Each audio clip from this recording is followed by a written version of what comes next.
السلام عليكم ورحمة الله وبركاته. إن الحمد لله نحمده ونستعينه ونستغفره ونعوذ بالله من شرور أنفسنا ومن سيئات أعمالنا. من يهده الله فلا مضل له ومن يضلل فلا هادي له.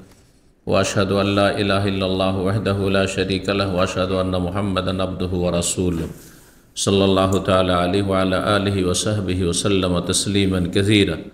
أما بعد فقد قال الإمام البخاري رحمه الله تعالى حدثنا هشام بن عمار قال حدثنا صدقة بن خالد قال حدثنا زيد بن واقد عن بسر بن عبيد الله عن عايذ الله أبي إدريس عن أبي الدرداء رضي الله عنه قال كنت جالسا عند النبي صلى الله عليه وسلم إذ أقبل أبو بكر آخذا بطرف ثوبه حتى أبدى عن ركبته فقال النبي صلى الله عليه وسلم أما صاحبكم فقد غامر فسلم ثم قال يا رسول الله إنه كان بيني وبين ابن الخطاب شيء فأسرعت إليه ثم ندمت فسألته أن يغفر لي فأبى علي فأقبلت إليك فقال يغفر الله لك يا أبا بكر ثلاثا ثم إن عمر ندم فأتى منزل أبي بكر فسأل أسمى أبو بكر فقالوا لا فأتى إلى النبي صلى الله عليه وسلم فسلم عليه فجعل وجه النبي صلى الله عليه وسلم يتمعر حتى أشفق أبو بكر فجلس على ركبتيه فقال يا رسول الله والله أنا كنت أظلم مرتين فقال النبي صلى الله عليه وسلم إن الله بعثني إليك فقلتم كذبت وقال أبو بكر صدقه وواساني بنفسه وماله فهل أنتم تارك لي صاحبي مرتين فما أوذي بعدها।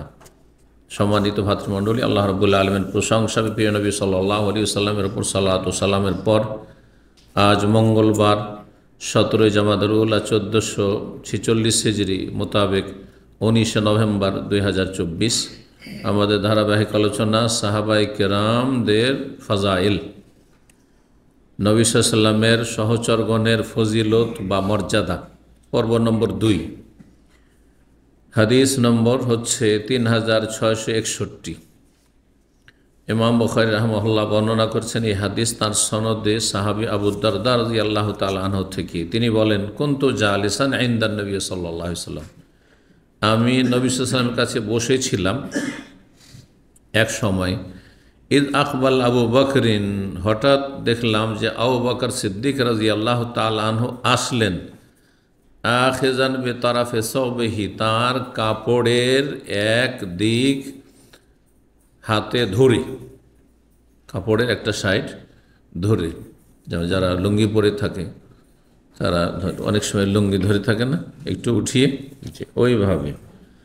তো সেই যুগে লুঙ্গি ছিল, কিন্তু এই সেলাই করার লুঙ্গি ছিল না, বিনা সেলাইয়ের লুঙ্গি, যেমন এহরামের কাপড় ওইরকম। তো এহরামের কাপড় অনেক সময় ধরেন একটা সাইড ধরে আছেন, এইভাবে তিনি এসেছিলেন সেই সময় খুব মানসিক কষ্ট নিয়ে, যার ফলে ওই সময় তার কাপড়ের একটা সাইড তিনি হাতে ধরেছিলেন, মানে উঠিয়েছিলেন, একটু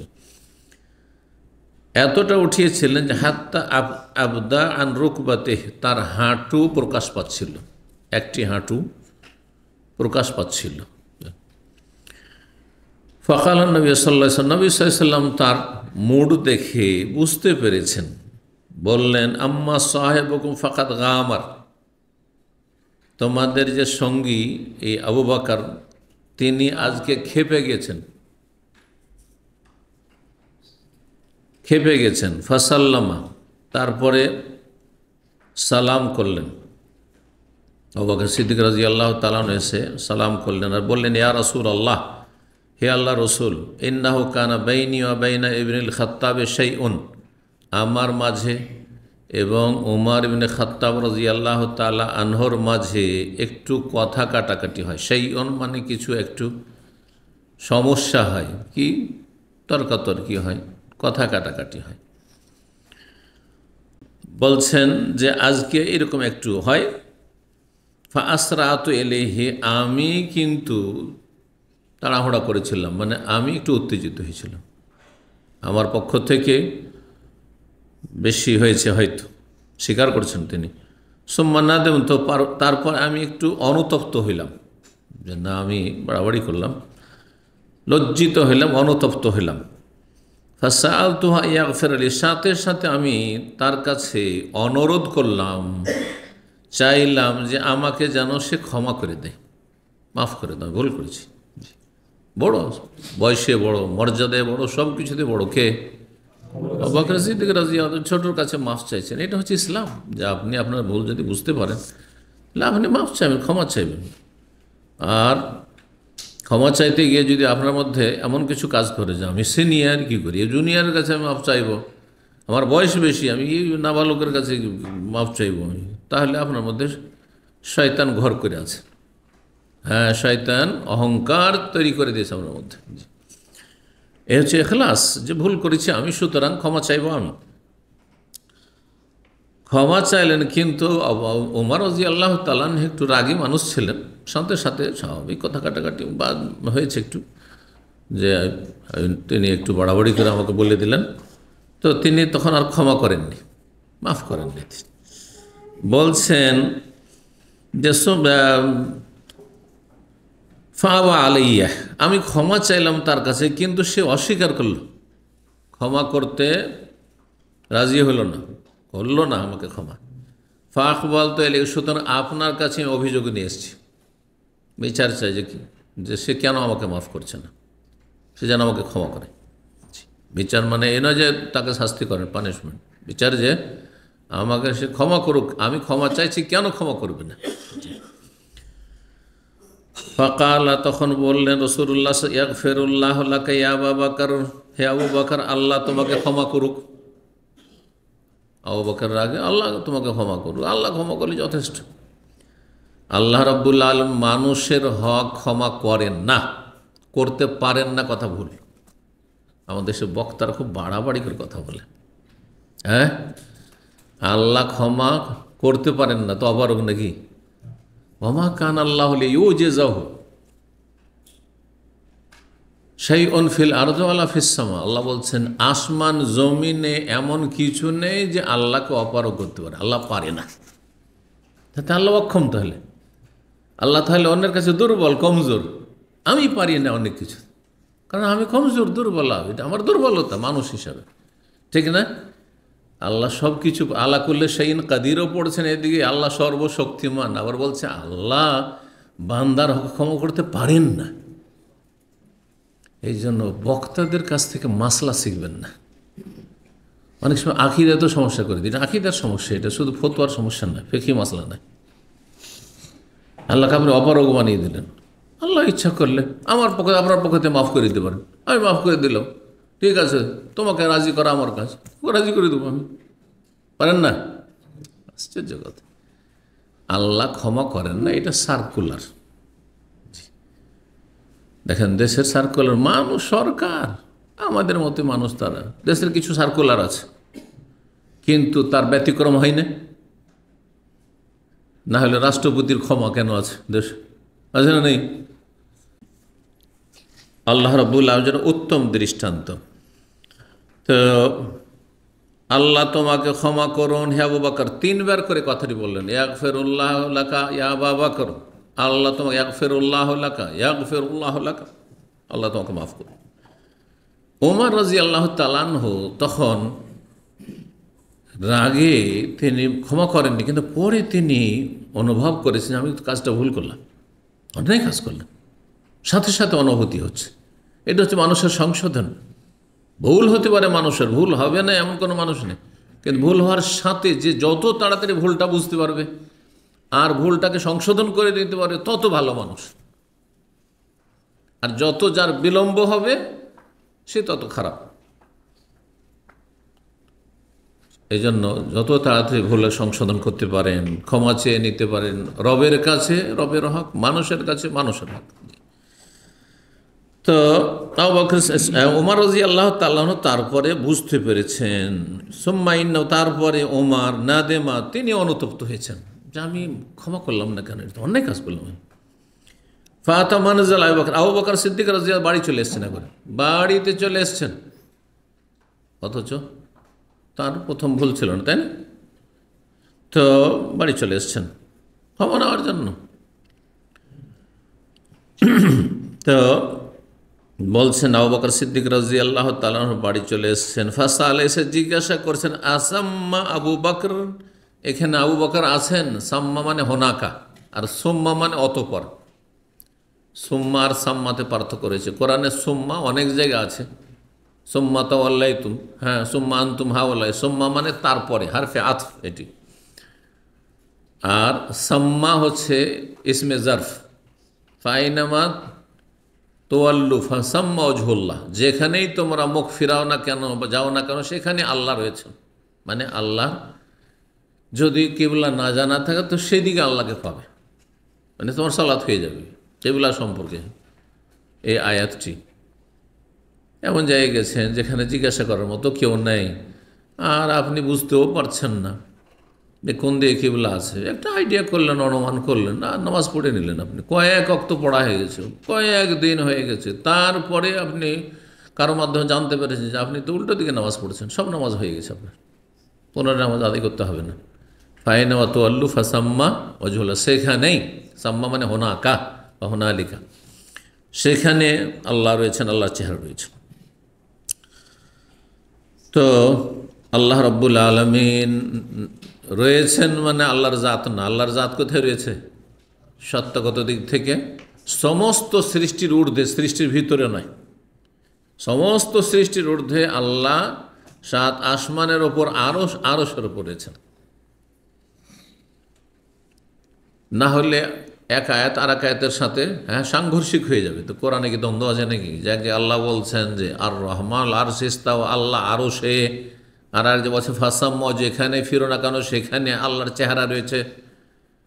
তার মানে আল্লাহ রাব্বুল আলামিন তাহলে অন্য দিক থেকে, সত্তাগত দিক থেকে আল্লাহর সৃষ্টির ঊর্ধ্বে, আর জ্ঞানের দিক থেকে, ক্ষমতার দিক থেকে, আর তারপরে পরিবেষ্টনের দিক থেকে, হ্যাঁ, সব কিছু, এই সব দিকগুলি। তারপরে আল্লাহর খাস বান্দাদের ক্ষেত্রে আরও কিছু দিক রয়েছে, তৌফিকের দিক থেকে, হেফাজতের দিক থেকে, রক্ষণাবেক্ষণের দিক থেকে, সাহায্যের দিক থেকে। আল্লাহ আমার সাথে আপনার সাথে আছে। যেমন কালকে আয়াত পড়লেন, নবী সাল্লাল্লাহু আলাইহি ওয়াসাল্লাম বলছেন লা তাহজান, চিন্তা করুন, আল্লাহ আমাদের সাথে আছেন। আবু বকর তুমি কি চিন্তা করো, কি ভাবো যে গুহাতে আমরা দুইজন আছি, তৃতীয় আল্লাহ আছেন। তো আল্লাহ কি গুহাতে নাকি? সত্যগত দিক থেকে না, ক্ষমতার দিক থেকে পরিবেষ্টন ঘেরে আছেন, আল্লাহ ঘেরে আছেন। তাহলে কাফির কী করে আক্রমণ করবে, ধরবে কী করে? বুঝা গেছে? কাফির কী করে দেখতে পাবে? জ্ঞানের দিক থেকে যে আমার নবী কোথায় আছেন, আমার বান্দা কে কোন বান্দা কোথায় আছে, কাকে রিজিক দিতে হবে, কোন প্রাণী জীবজন্তু, শুধু বান্দা নয়, মানুষ নয়, বরং কোন পশু পাখি, কীট পতঙ্গ, পোকামাকড় কোথায় আছে, সেখানে আল্লাহ রিজিক পৌঁছাচ্ছেন। তো আল্লাহ রাব্বুল আলামিন তার বিশিষ্ট বান্দা, নেক বান্দাদের সাথে হেফাজতের দিক দিয়ে আছেন। ইন্নাল্লাহ, আমার আল্লাহ আমাদের সাথে আছেন হেফাজতের দিক থেকে, রক্ষণাবেক্ষণের দিক থেকে, জি, সাহায্যের দিক থেকে ইত্যাদি। এ কথাগুলি মনে রাখতে হবে আকীদার ক্ষেত্রে, যাতে করে কোরআন আপনার কাছে সাংঘর্ষিক না হয়ে যায়। আর তারপরে তখন একটি আয়াত নিলে আর একটি আয়াতকে তখন অস্বীকার করে ফেললেন আপনি, আর আপনি তখন কুফরিতে লিপ্ত হইলেন। জি, যখন বাহ্যিক আপনাকে দ্বন্দ্ব মনে হবে কোনো কথায়, তো আপনার সমস্যা আছে বুঝতে, কোরআনের সমস্যা নেই। বুঝতে পারছেন? আপনি কোনো কথা যদি বুঝতে না পারেন কোরআন হাদিসের, পরস্পর বিরোধী মনে হয়, তো সেটা পরস্পর বিরোধী নয়। সমস্যা আছে আপনার জ্ঞানে, আপনার জ্ঞানের শোচনীয়তা, আপনি জ্ঞানের ক্ষেত্রে মিসকিন ফকির, আপনার জ্ঞানের অভাব, আপনি অজ্ঞতা দূর করুন, আপনি জানুন তাহলে যে ব্যাখ্যাটা কি, বিশ্লেষণ কি হবে। জি, কারণ আমরা ভুলে গিয়ে আমাদের কথা সাংঘর্ষিক হইতে পারে, কিন্তু অমাকানা রব্বকা নাসি, আল্লাহ বলছেন আল্লাহ তো ভুলেন না। তাহলে এক জায়গায় একরকম বলেছেন, একবার ভুলে গেছেন নাকি? হ্যাঁ, না, মোটেই না। তো বলছেন যে বাড়িতে আসলেন আবু বকর সিদ্দিক রাদিয়াল্লাহু তাআলা আনহুর, ওমর রাদিয়াল্লাহু তাআলা জিজ্ঞাসা, আসাম্মা আবু বকর, আবু বকর কি এখানে আছেন? ফাকালু, পরিবারের লোকেরা বলল না, বাড়িতে নেই। ফাআতান্না ইলান নবী, তখন ওমরও চলে এসেছেন নবী সাল্লাল্লাহু আলাইহি ওয়াসাল্লামের কাছে। নবী সাল্লাল্লাহু আলাইহি ওয়াসাল্লামের কাছে গিয়ে এখন আমি কি করব, দেখি হয়তো ওখানে গিয়েছেন, আর না হলে ওখানে গিয়ে আমিও দরখাস্ত করবো নবীর কাছে, যেন আবু বকর রাগ না করে, আমাকে মাফ করে দে। সুবহানাল্লাহ, দুইজনে ছুটে আসছেন একই জায়গায়। বলছেন যে নবী সাল্লাল্লাহু আলাইহি ওয়াসাল্লামের কাছে আসলেন ওমর, ফাসাল্লামা আলাইহি, এসে সালাম করলেন। সালাম শুনে যখন সামনে দাঁড়িয়েছে, ভেজাল ওয়াজহুন নবী সাইয়াতাম্মা আরো, সেই সময় নবী সাল্লাল্লাহু আলাইহি ওয়াসাল্লামের চেহারায় মোবারক বিবর্ণ হয়ে গেছে, হ্যাঁ, রাগে লাল হয়ে গেছে। এটা মার রাগ হলে কি হয়, ফর্সা মানুষের চেহারা লাল হয়ে যায়।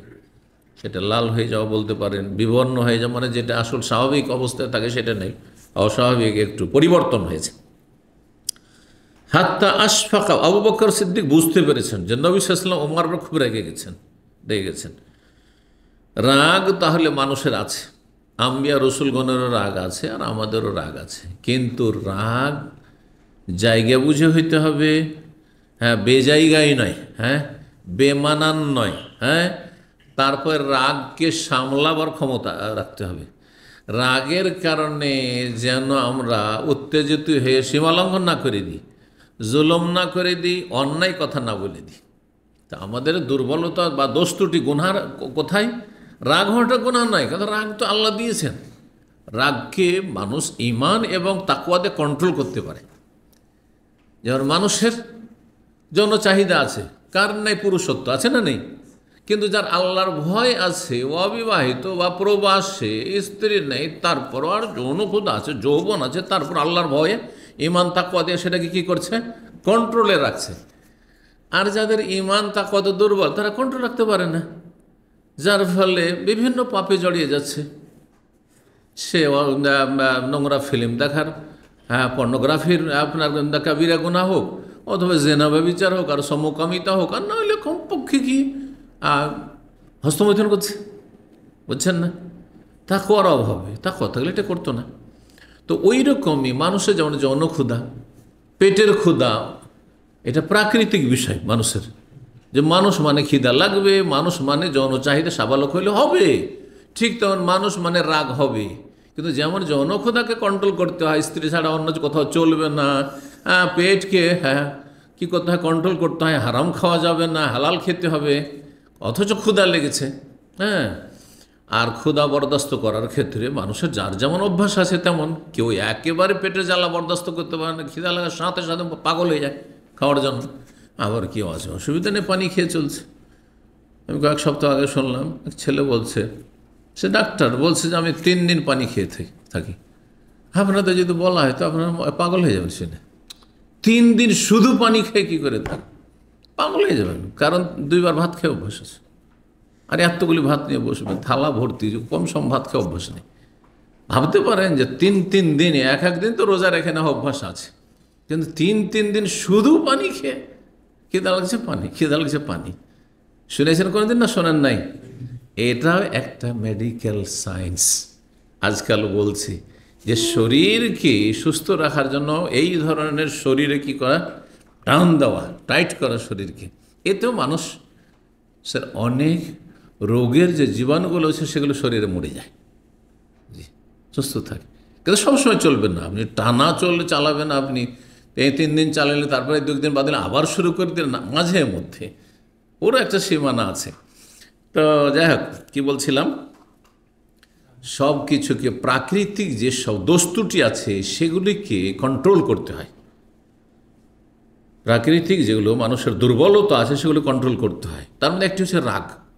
আমাদের দুর্বলতা যে আমাদের রাগের জিনিস হলে রাগ হয়েই যায়, কিন্তু রাগ কন্ট্রোল করতে হবে। তাড়াতাড়ি রেগে উত্তেজিত হইতে হবে না, হালকা হয়ে গেলে হবে না একেবারে। হ্যাঁ, মানুষের রাগ হলে তখন হালকা হয়ে যায়, যার ফলে কাঁপতে থাকে। হালকা হলেই তো কাঁপবে, ভারী জিনিস তো আর কাঁপবে না, তাই না? তারপর থরথর করে কাঁপছে, কথা বেরোচ্ছে না, আর তারপরে নিজেকে কন্ট্রোল করতে পারছে না, কি বলছে কি করছে দিশেহারা না, এইগুলো থেকে কন্ট্রোল করতে হবে। তারপরে তার প্রতিক্রিয়া দেখাতে হবে না, হ্যাঁ, যথাসাধ্য সেটাকে সংবরণ করার চেষ্টা করতে হবে, জুলুম না হয়ে যায়, অত্যাচার না হয়ে যায়, সীমালঙ্ঘন না হয়ে যায়। যতটা রাগা ততটা, এখন দোষ হয়েছে এতটুকু, রাগ হচ্ছে এতটুকু, তো চলবে, হ্যাঁ। তো রাগ মানুষের হবেই হবে। জি, রাসূলুল্লাহ সাল্লাল্লাহু আলাইহি ওয়াসাল্লাম রাগান্বিত হয়েছেন এই আচরণে। আবু বকর সিদ্দিক রাদিয়াল্লাহু তাআলা আনহু বুঝতে পেরেছেন, বলছেন এত ভয়ে ভীত হয়েছেন আবু বকর, বলছেন হাত্তা আশফাক আবু বকর, আবু বকর ভয় পেয়ে গেছেন, ভীত সন্ত্রস্ত হয়েছেন যে কি হইল। ফাজাসা আলা রুকবাত, তখন দুই হাঁটুর ভরে মানে নত জানু হয়ে তিনি বসে গেছেন। মানুষ যখন ভয়ে কারো সামনে আপনার নমনীয় হয়ে বিনয়ী হয়ে বসে তখন নত জানু হয়ে বসে, মানে হাঁটুর ভরে বসে। যেমন সালাত অবস্থায় যখন বৈঠক করছেন, বসছেন, সেটা তো হাঁটু মড়িয়ে বসেন, কিন্তু হাঁটুতে ভর দিয়ে একবার হাঁটুতে ভর দিয়ে আপনি বসছেন। তা হাঁটুতে ভর দিয়ে বসেছেন তিনি, আর বলছেন ইয়া রাসূলুল্লাহ, আপনি ওমর ফের রাগ করিয়েন না, ওয়াল্লাহি আল্লাহর কসম করে বলছি, আনা কুনতু আজলাম, আমি বেশি জুলুম করেছি, আমি জুলুম করেছি। ওমর ভুল করেনি। মাররাতাইন, দুইবার করে বলছেন আনা কুনতু আজলাম, ওয়াল্লাহি আল্লাহর কসম করে বলছি ইয়া রাসূলুল্লাহ, আমি জুলুম করেছি, আমি বাড়াবাড়ি করেছি, সে বাড়াবাড়ি করেনি, আপনি মাফ করে দেন। ফকাল নবী সাল্লাল্লাহু আলাইহি ওয়াসাল্লাম, নবী সাল্লাল্লাহু তখন বললেন ইন্নাল্লাহ বাআসানি ইলাইকুম, আল্লাহ আমাকে রসুল করে তোমাদের উদ্দেশ্যে পাঠিয়েছেন। যখন পাঠালেন প্রথম নবী করে 40 বছর বয়সে, ফাকুলতুম, তোমাদেরকে ইসলামের দাওয়াত দিলাম, তখন তোমরা সবাই বললে কাযাবতা, হে মুহাম্মদ সাল্লাল্লাহু আলাইহি ওয়াসাল্লাম আপনি মিথ্যা বলছেন, আপনি নবী না, আপনি মিথ্যুক। কিন্তু আকালাও আবু বকর একমাত্র বলেছেন সাদাকা, না আপনি সত্য বলেছেন। আবু বকর ঈমান নিয়ে এসছে আর অন্যরা অস্বীকার করেছে। ওমর রাদিয়াল্লাহু তাআলা আনহু প্রথম শত্রুতা করেছেন, হ্যাঁ, কারণ তার তবিয়ত ছিল আপনার শক্ত, আর শক্ত মানুষ ভালো, আবার খুবই ভালো, আর খারাপ যখন হয় তখন খুবই খারাপ হয়। বুঝেন না? শক্ত মানুষ যদি হেদায়েত হয়ে যায় তো ইসলামের খেদমত ওর দ্বারা এতটা হবে যে আপনার তো নর্মাল মানুষ দিয়ে হবে না। শক্ত জাহিলিয়াতের যুগে ছিল, তো ইসলামে আসার পর শক্ত। এই জন্য যারা দেখা যাচ্ছে এবার কট্টর বিদাতি ছিল, ও যদি হেদায়েত হয়ে যায় তো কট্টর ও কোরআন সুন্নাহর অনুসারী হয়ে যাবে। বোঝা গেছে না? কারণ ওর প্রকৃতি হচ্ছে কি কট্টর, শক্ত। তো ওমর রাদিয়াল্লাহু তাআলা আনহু যেমন জাহিলি যুগে শক্ত ছিলেন, যখন মনে করছিলেন যে আমার বাপদাদা ধর্মটাই ঠিক, তখন ওর উপরে শক্ত ছিলেন। আর যখন সঠিক বুঝে ইউটার্ন হয়ে গেছে তখন ওর উপরে শক্ত। যেমন যে পাকা ড্রাইভার, হ্যাঁ, গাড়ি চালাতে, সে ভুল রাস্তাতে চললেও স্পিডে চলছে, আর যখন ইউটার্ন করে বুঝতে পেরেছে আমি ভুল রাস্তায় গিয়েছিলাম, তারপরে সঠিক রাস্তা, তখনও স্পিডে চলছে। আর দুর্ঘটনা সাধারণত তার হয় না, কারণ সে পাকা ড্রাইভার, ঠিক না? কিন্তু দুর্বল ড্রাইভার ভুল পথেও আস্তে ধীরে যাচ্ছে, ও কচ্ছপের মতো, আর তারপরে যে রাস্তা ঠিক করতে পেরেছে, ঘুরে এলো উইটার্ন করে, তারপরে ওই রকমই কচ্ছপের মতো, ঠিক না? ঠিক ওই রকমই। কিন্তু তো নবী সাল্লাল্লাহু আলাইহি ওয়াসাল্লাম বলছেন যে যখন আমি নবী হয়ে আসলাম তোমরা সবাই আমাকে মিথ্যাবাদী বলেছিলে, কিন্তু আবু বকর বলেছিল সত্যবাদী, সে ঈমান নিয়ে এসেছিল। ওয়াসানি বিনাফসি ওয়া মালিহি, এবং আবু বকর তার জীবন দিয়ে আর তার ধন সম্পদ দিয়ে আমার পাশে দাঁড়িয়েছিল, আমার সাথে সহানুভূতি দেখিয়েছিল, সবসময় আমার পাশে থেকে যে তোমরা তো সাথে থাকো না ওইভাবে, হ্যাঁ, তোমাদের তো ওই রকমের অবদান নেই কারো। ফাহাল আনতুম তারিকুলি সাহেবি, সুতরাং তোমরা কি আমার এই সঙ্গী আবু বকরকে আমার খাতিরে ছাড় দেবে? সে যদি ভুলও করে তবু তাকে ছাড় দিও। কিসের জন্য? আমার খাতিরে, আমার পাশে দাঁড়িয়েছে। যেই সময় আমি অসহায় ছিলাম, কেউ আমার সাথে মক্কায় ছিল না, তখন আবু বকর আমার পাশে ছিল, জীবন দিয়ে, পয়সা দিয়ে, ধন সম্পদ দিয়ে, সব কিছু দিয়ে, সুখে দুঃখে।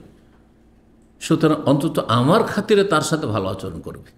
জি, বাপ মা যদি একটা ছেলে খুব ভালো অনুগত হয়, হ্যাঁ, খুব ভালো খেদমত করছে, খুব ভালো বাপ মার দিকে লক্ষ্য রাখছে, আর্থিক দিক থেকে আর ভালো সদাচরণের দিক থেকে আর সেবা যত্ন পরিচর্যার দিক থেকে, অন্য কোনো ছেলেমেয়েরা যদি তার সাথে দুর্ব্যবহার করে তো বাপ মা এই ভঙ্গিমাতে কথা বলে না। অন্তত সে যদি ভুলও করে আমার খাতিরে বা আমাদের বাপ মায়ের খাতিরে এই আমার এই ছেলের সাথে ভালো আচরণ করবে, কারণ যেইভাবে সে আমাদের পরিচর্যা করছে, খেদমত করছে, তোমরা করতে পারো না। ঠিক ওই ভঙ্গিমাতে নবী করিম সাল্লাল্লাহু আলাইহি সাল্লাম বলেছিলেন দুইবার করে এই কথাটি বলেছে রাসূল মাররাতাইন। ফাহাল আনতুম তারিকুলি সাহেবি, আমার এই সঙ্গী আবু বকরকে আমার খাতিরে গিয়ে তোমরা ছাড় দেবে? ফামা উজিয়া বাদাহা, তারপরে কোনোদিন আবু বকরকে কোনো সাহাবী কষ্ট দেয়নি, কেউ কোনো কষ্ট দেয়নি। 3662 নম্বর হাদিস। হাদিস বর্ণনা করছেন আমর ইবনে আস রাদিয়াল্লাহু তাআলা আনহু, বলছেন আন্নান রাসূল বাসাহু আলা জাতিল জৈশ, আলা জৈশে জাতিস সালাসিল, নবী সাল্লাল্লাহু আলাইহি সাল্লাম তাকে পাঠিয়েছিলেন সেনাপতি করে জাতুস সালাসিলের সেনাবাহিনীর, মানে জাতুস সালাসিলের যুদ্ধে। জাতুস সালাসিলের যুদ্ধ আরব দেশের উত্তর পশ্চিম দিকে হয়েছিল। জায়গাটি ছিল তাবুক এবং ওয়াদিল কোরা আর মাঝামাঝি একটি উপত্যকা এলাকা। সেই এলাকা, সেটা আপনার মদিনা থেকে যখন উত্তর দিকে জর্ডনের দিকে যাবেন তখন সেই জায়গাটি পড়বে। এই রকম জায়গায় রাসূলুল্লাহ সাল্লাল্লাহু আলাইহি ওয়াসাল্লাম এই অভিযানে, যাতে নবী সাল্লাল্লাহু আলাইহি ওয়াসাল্লাম শরীর হাজির হননি, কিছু কিছু যুদ্ধে নবী সাল্লাল্লাহু আলাইহি ওয়াসাল্লাম তার জীবদ্দশায় নিজে যাননি, কিন্তু সাহাবায়ে কেরামদেরকে পাঠিয়েছিলেন, যেগুলোকে সারিয়া বলা হয়। আর সারিয়ার বাংলা যারা অনুবাদক নবীর জীবনী, তারা সেগুলোকে অভিযান বলে থাকে। আমি আমার সিরাতুন নবীতে আলোচনা করেছি। আর গাজওয়া, যেগুলোতে সশরীরে নবী সাল্লাল্লাহু আলাইহি ওয়াসাল্লাম উপস্থিত থেকেছেন। তো জাতুস সালাসিলের যুদ্ধে, আর উত্তর অঞ্চলটি ঠান্ডা এলাকা, শীতের এলাকা। আপনারা যারা সৌদি আরব সম্পর্কে ওয়াকিফাল, তাবুক এলাকায় খুব ঠান্ডা পড়ে, কারণ সেটাও জর্ডনের কাছাকাছি। জর্ডন, সিরিয়া এগুলোর কাছাকাছি। যত উত্তর দিকে যাবেন তত বেশি ঠান্ডা। ব্যতিক্রম দক্ষিণ দিকে আবহা, বাহা এলাকাগুলোতে কিছুটা ঠান্ডা থাকে, কিন্তু বাকি জিজান গরম এলাকা, মক্কা মদিনা গরম এলাকা, রিয়াজ, কাসিম, তারপরে এদিক পূর্ব দিক আমাদের দাম্মাম, সব গরম এলাকা, এগুলো গরম বেশি। যদিও গরমের ধরনে পার্থক্য আছে, সবগুলি কিন্তু একই রকমের নয়। যে সৌদি আরবে যারা ঘুরেছেন, আর আমি সৌদি আরবে প্রায় এলাকা যেহেতু ঘুরেছি, কিছু কিছু এলাকার গরমের ধরনটা অন্যরকম, জি, ঠান্ডারও ধরন ওইরকম।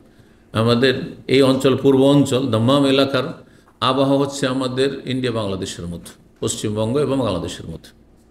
আমাদের দেশে গরম আছে, গরমে ঘাম হয়, এইখানে গরমে কি হয়, ঘাম হয়। একটু পার্থক্য আছে যে এইখানে হিউমিডিটি হয়, যে সমুদ্রের কাছে থাকার কারণে লোনা পানি যে পাশে, যার ফলে কী হয়, মানুষ আঠা আঠা হয়ে ধরছে, যেটা আমাদের দেশে নেই, কিন্তু ঘামের দিক থেকে মিল আছে, ঠিক না?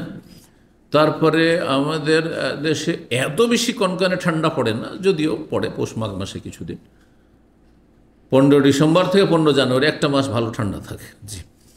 তো এখানেও এক ঠান্ডা থাকে, কিন্তু এখানকার সাথে কিছুটা পার্থক্য আবহাওয়া হচ্ছে যে এইখানে খুব দ্রুত আপ ডাউন করে, হঠাৎ 2-4 ঘন্টা ঠান্ডা, হঠাৎ গরম। এই যে এসেছেন এখন, আবহাওয়া নর্মাল হয়ে আছে। অনেক সময় বক্তব্য থেকে বেরিয়েছি, এমন কনকনে ঠান্ডা বাইরে বের হয়ে যায় না। এই জন্য শীতকালে এখানে কোথাও বাইরে বেরো 2-4-5 ঘন্টা জন্য বেরোলে শীতের কাপড় নিয়ে যাওয়া উচিত, নাহলে ফেঁসে যাবে। আমার কনকনে ঠান্ডাতে বিকালবেলা হয়তো বেরিয়েছেন, এসা পরে দেখছেন যে হঠাৎ করে গরম হয়ে গেছে। এখানে হয় না দ্রুত পরিবর্তনশীল এখানকার আবহাওয়া। ওখানে আমাদের ওইখানে ওই রকমটা নাই, জি। কিছু কিছু দিকে মিল আছে, কিছু কিছু দিকে পার্থক্য রয়েছে। কিন্তু রিয়াদ, আল কাসিম এলাকার গরম, একবারে গরম, মানে ঘাম হবে না, কিন্তু প্রচণ্ড গরম, ঘাম হবে না, শুষ্ক, জি। সেখানে ড্রাইনেস আছে, সেখানে মানুষের শরীর ফেটে যাবে। যাদের শরীর একটু কড়া শরীর, শক্ত শরীর, তাদের জন্য খুব কঠিন, ফেটে রক্ত বেরোতে লাগবে এই রিয়াজ কাসিমের দিকে। আমাদের এখানে এমনটা নয় কিন্তু, জি। তো এক এক এলাকায় আল্লাহ রাব্বুল এক এক বৈশিষ্ট্য রেখেছেন, সুবহানাল্লাহ। এইখানে যে অবস্থা আছে, ইউকেতে, ইংল্যান্ডে থেকে এলাম, সেখানে ও তেল মাখারই প্রয়োজন না। আমার মতো লোকের যাদের শরীর সফট, কড়া নয়, তাদের তেল আর এইসব আপনার কি বলে শরীরের যেগুলো ক্রিম টিরিম লোশন কোনো প্রয়োজন নাই, এমনি মনে হচ্ছে তেল বইছে শরীরে, এত এত ওখানকার আবহাওয়া নরম, জি হ্যাঁ। তো এক এক এলাকায় আল্লাহর জমিনকে বিচিত্রময় আল্লাহ করেছেন বিভিন্ন দিক থেকে, দৃশ্যের দিক থেকে, দেখার দিক থেকে, আর সৃষ্টির দিক থেকে, মানুষের স্বভাবের দিক থেকে। আল্লাহু আকবার। আল্লাহ রব্বুল আলমিন তার হক আদায়ে তৌফিক দান করেন। তো আমর ইবনে আস রাদিয়াল্লাহু তাআলা আনহুকে পাঠিয়েছিলেন নবী সাল্লাল্লাহু আলাইহি ওয়াসাল্লাম জাতুল জয়শ যুদ্ধের সেনাপতি করে। তার মানে তিনি খুব, সেনাপতি কাকে করে? পাগল ছাগলকে করে? খুব চালাক চতুর তাহলে, তাই না? রণকৌশল সম্পর্কে খুব বুদ্ধিমান। হঠাৎ করে হাজির বুদ্ধি লাগবে, হ্যাঁ, যেই সময় এই পরিস্থিতিতে, নাজুক পরিস্থিতি কী করা উচিত, জি এইরকম হইতে হবে। তো তিনি ছিলেন খুব চালাক মানুষ। আর তার ছেলেও সাহাবি, হ্যাঁ, আবদুল্লাহ বিন আমর। বাপ বেটাতে সিরাতের কিতাবাতে রয়েছে যে খুব অল্প বয়সে তিনি বিয়ে করেন, 12 বছরে ছোট বড়, 11 বছর বয়সে বিয়ে করেছেন, 12 বছর বাচ্চা হয়ে গেছে। আরবদের 10 বছরের ছেলেকে মনে হয় যে হাতি হয়ে গেছে। গরম দেশে মানুষ, ছেলে মেয়ে তাড়াতাড়ি সাবালক সাবালিকা হয়। পক্ষান্তরে ঠান্ডার দেশে, যত ঠান্ডার দেশ তত বিলম্ব সাবালক সাবালিকা হয়। এই জন্য ইউরোপ, আমেরিকা, কানাডা যেগুলো ঠান্ডার দেশ, মাইনাস আর মাইনাস, হ্যাঁ, বছরে অনেক সময়। এখনই আজকে ইউকেতে আবহাওয়া -5, ঠান্ডাতে নিচে 5 চলে গেছে, -5। আর আমাদের এখানে এখন কত চলছে? হ্যাঁ, 27, 28 বা 26।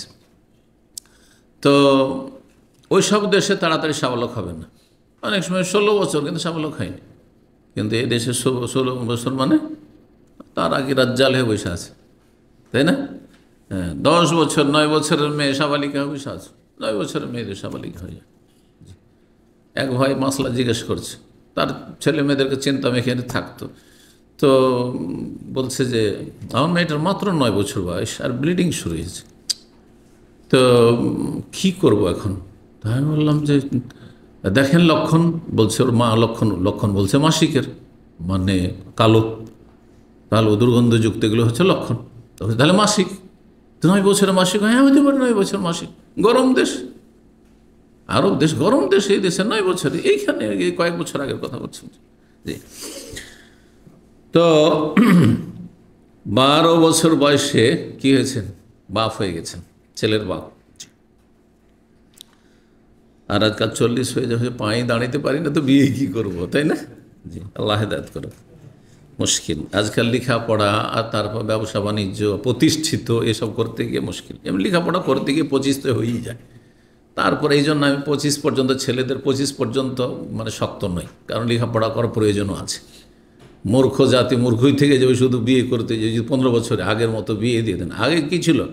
কাজ করা 15 বছর হয়ে গেছে, সাবালক হয়ে গেছে, কাজকর্ম করে খেতে পারে, বিয়ে করে নাও, ঠিক আছে। কিন্তু এখন কি চলবে? না, এখন অন্তত লেখাপড়া করতে হবে। তার একটা ছেলে ব্যাচেলর হলে তাকে 22 বছর বয়স হতে হবে।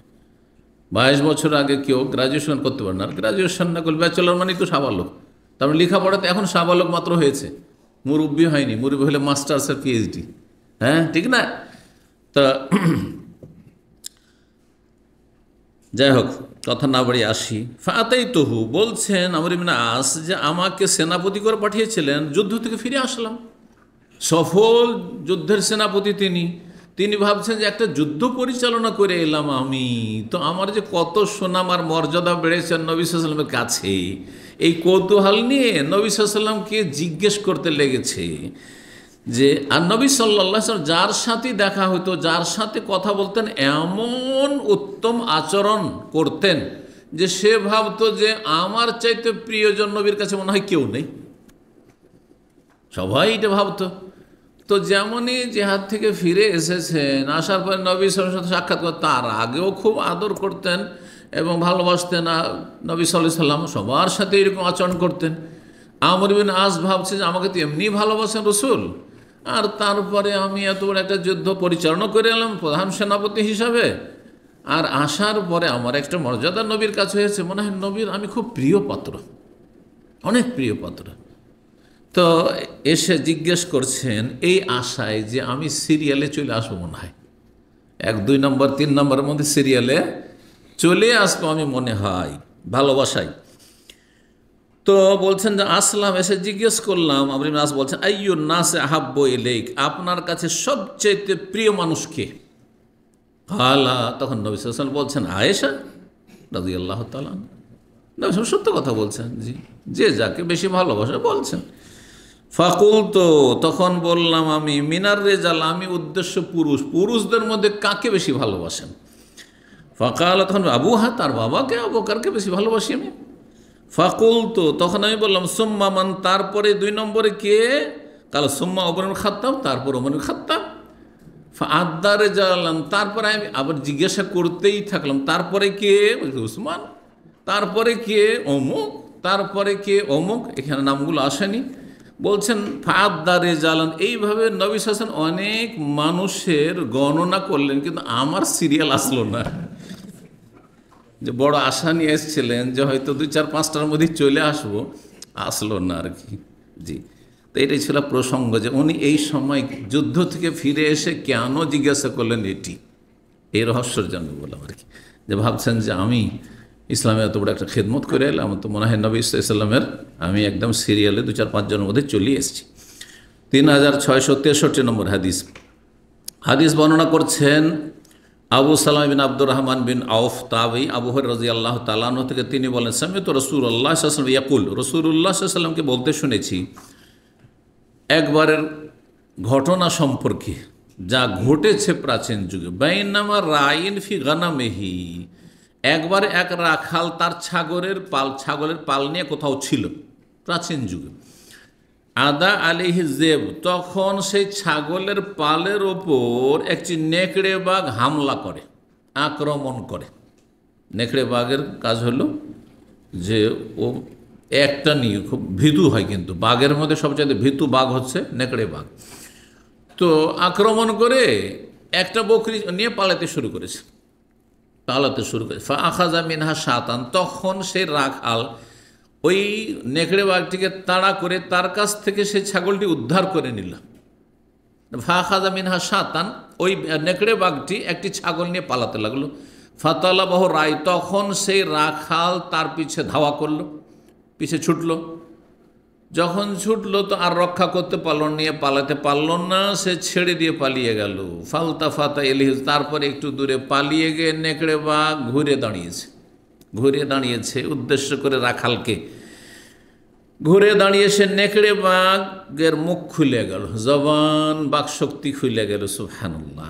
ফাকালা, সে নেকড়ে বাঘ বলতে লাগলো, মাল্লাহা ইয়াউমাস সাবয়ে, কে রক্ষা করবে এই ছাগলকে তোমার সেই হিংস্র পশুর দিবসে?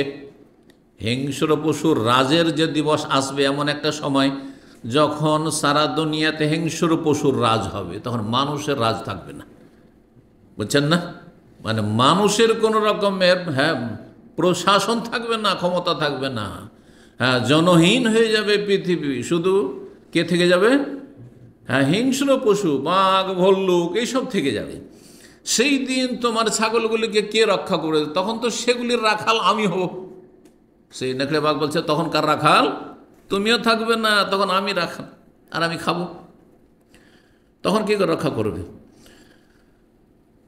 বলছেন ইয়াউমা লাইসা লাহা রাইন গায়রি, যেই দিন আমার ছাড়া কোনো রাখালই থাকবে না তোমার ছাগলের।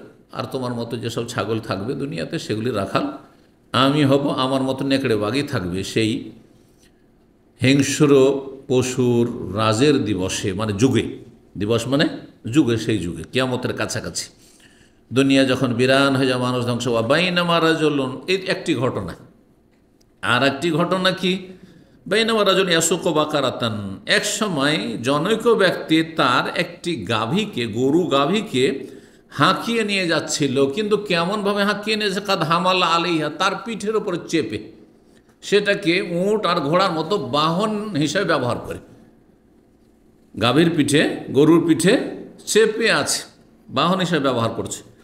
ফালতাফাতাত এলিয়ে, তখন গাভীটি তার দিকে উদ্দেশ্য করে কথা বলতে লাগলো। আরে গরুতে কথা বলতে লাগলো। ফাকাল্লামাথু, আর সে কথা বলতে লাগলো আর বলল, ইন্নী লাম উখলাক লেহাজা, আমাকে এই জন্য সৃষ্টি করা হয়নি। আমি এই জন্য সৃষ্টি হয়নি যে আমার পিঠে চাপবেন আপনি, আমাকে সওয়ারি হিসাবে, আপনি বাহন হিসেবে ব্যবহার করবেন।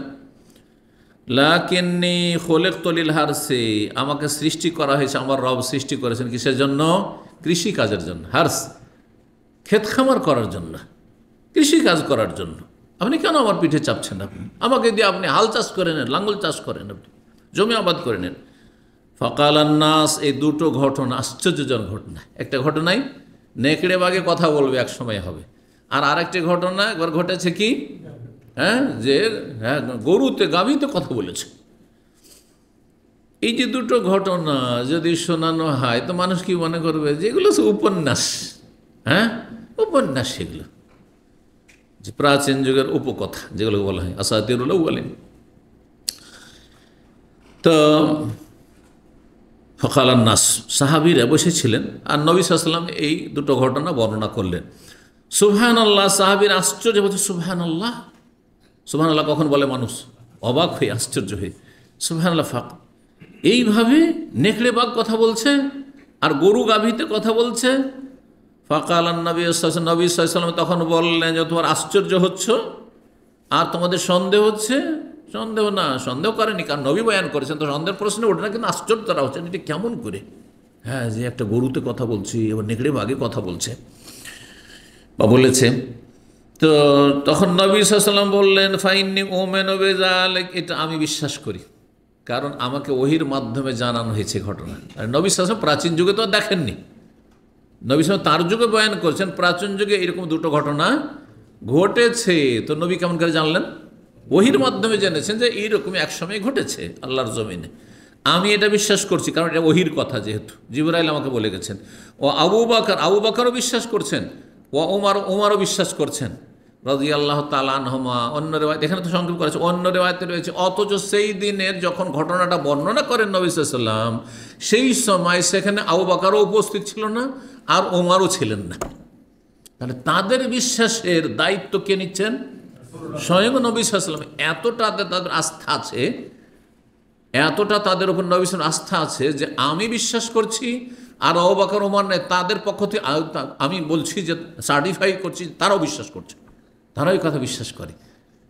তারা কতটা তাহলে তাদের ঈমান সম্পর্কে নবীর ইয়াকিন ছিল, দৃঢ় প্রত্যয় ছিল, যে বিশ্বাসের সার্টিফিকেট দিয়ে দিচ্ছেন কাকে? আবু বকর ওমরকে, অথচ সামনে নেই। এর একটা উদাহরণ দিই। ধরেন একজন ভাই এখানে আসেনি, উদাহরণ দিলে বিষয়গুলি স্পষ্ট হয়ে ওঠে।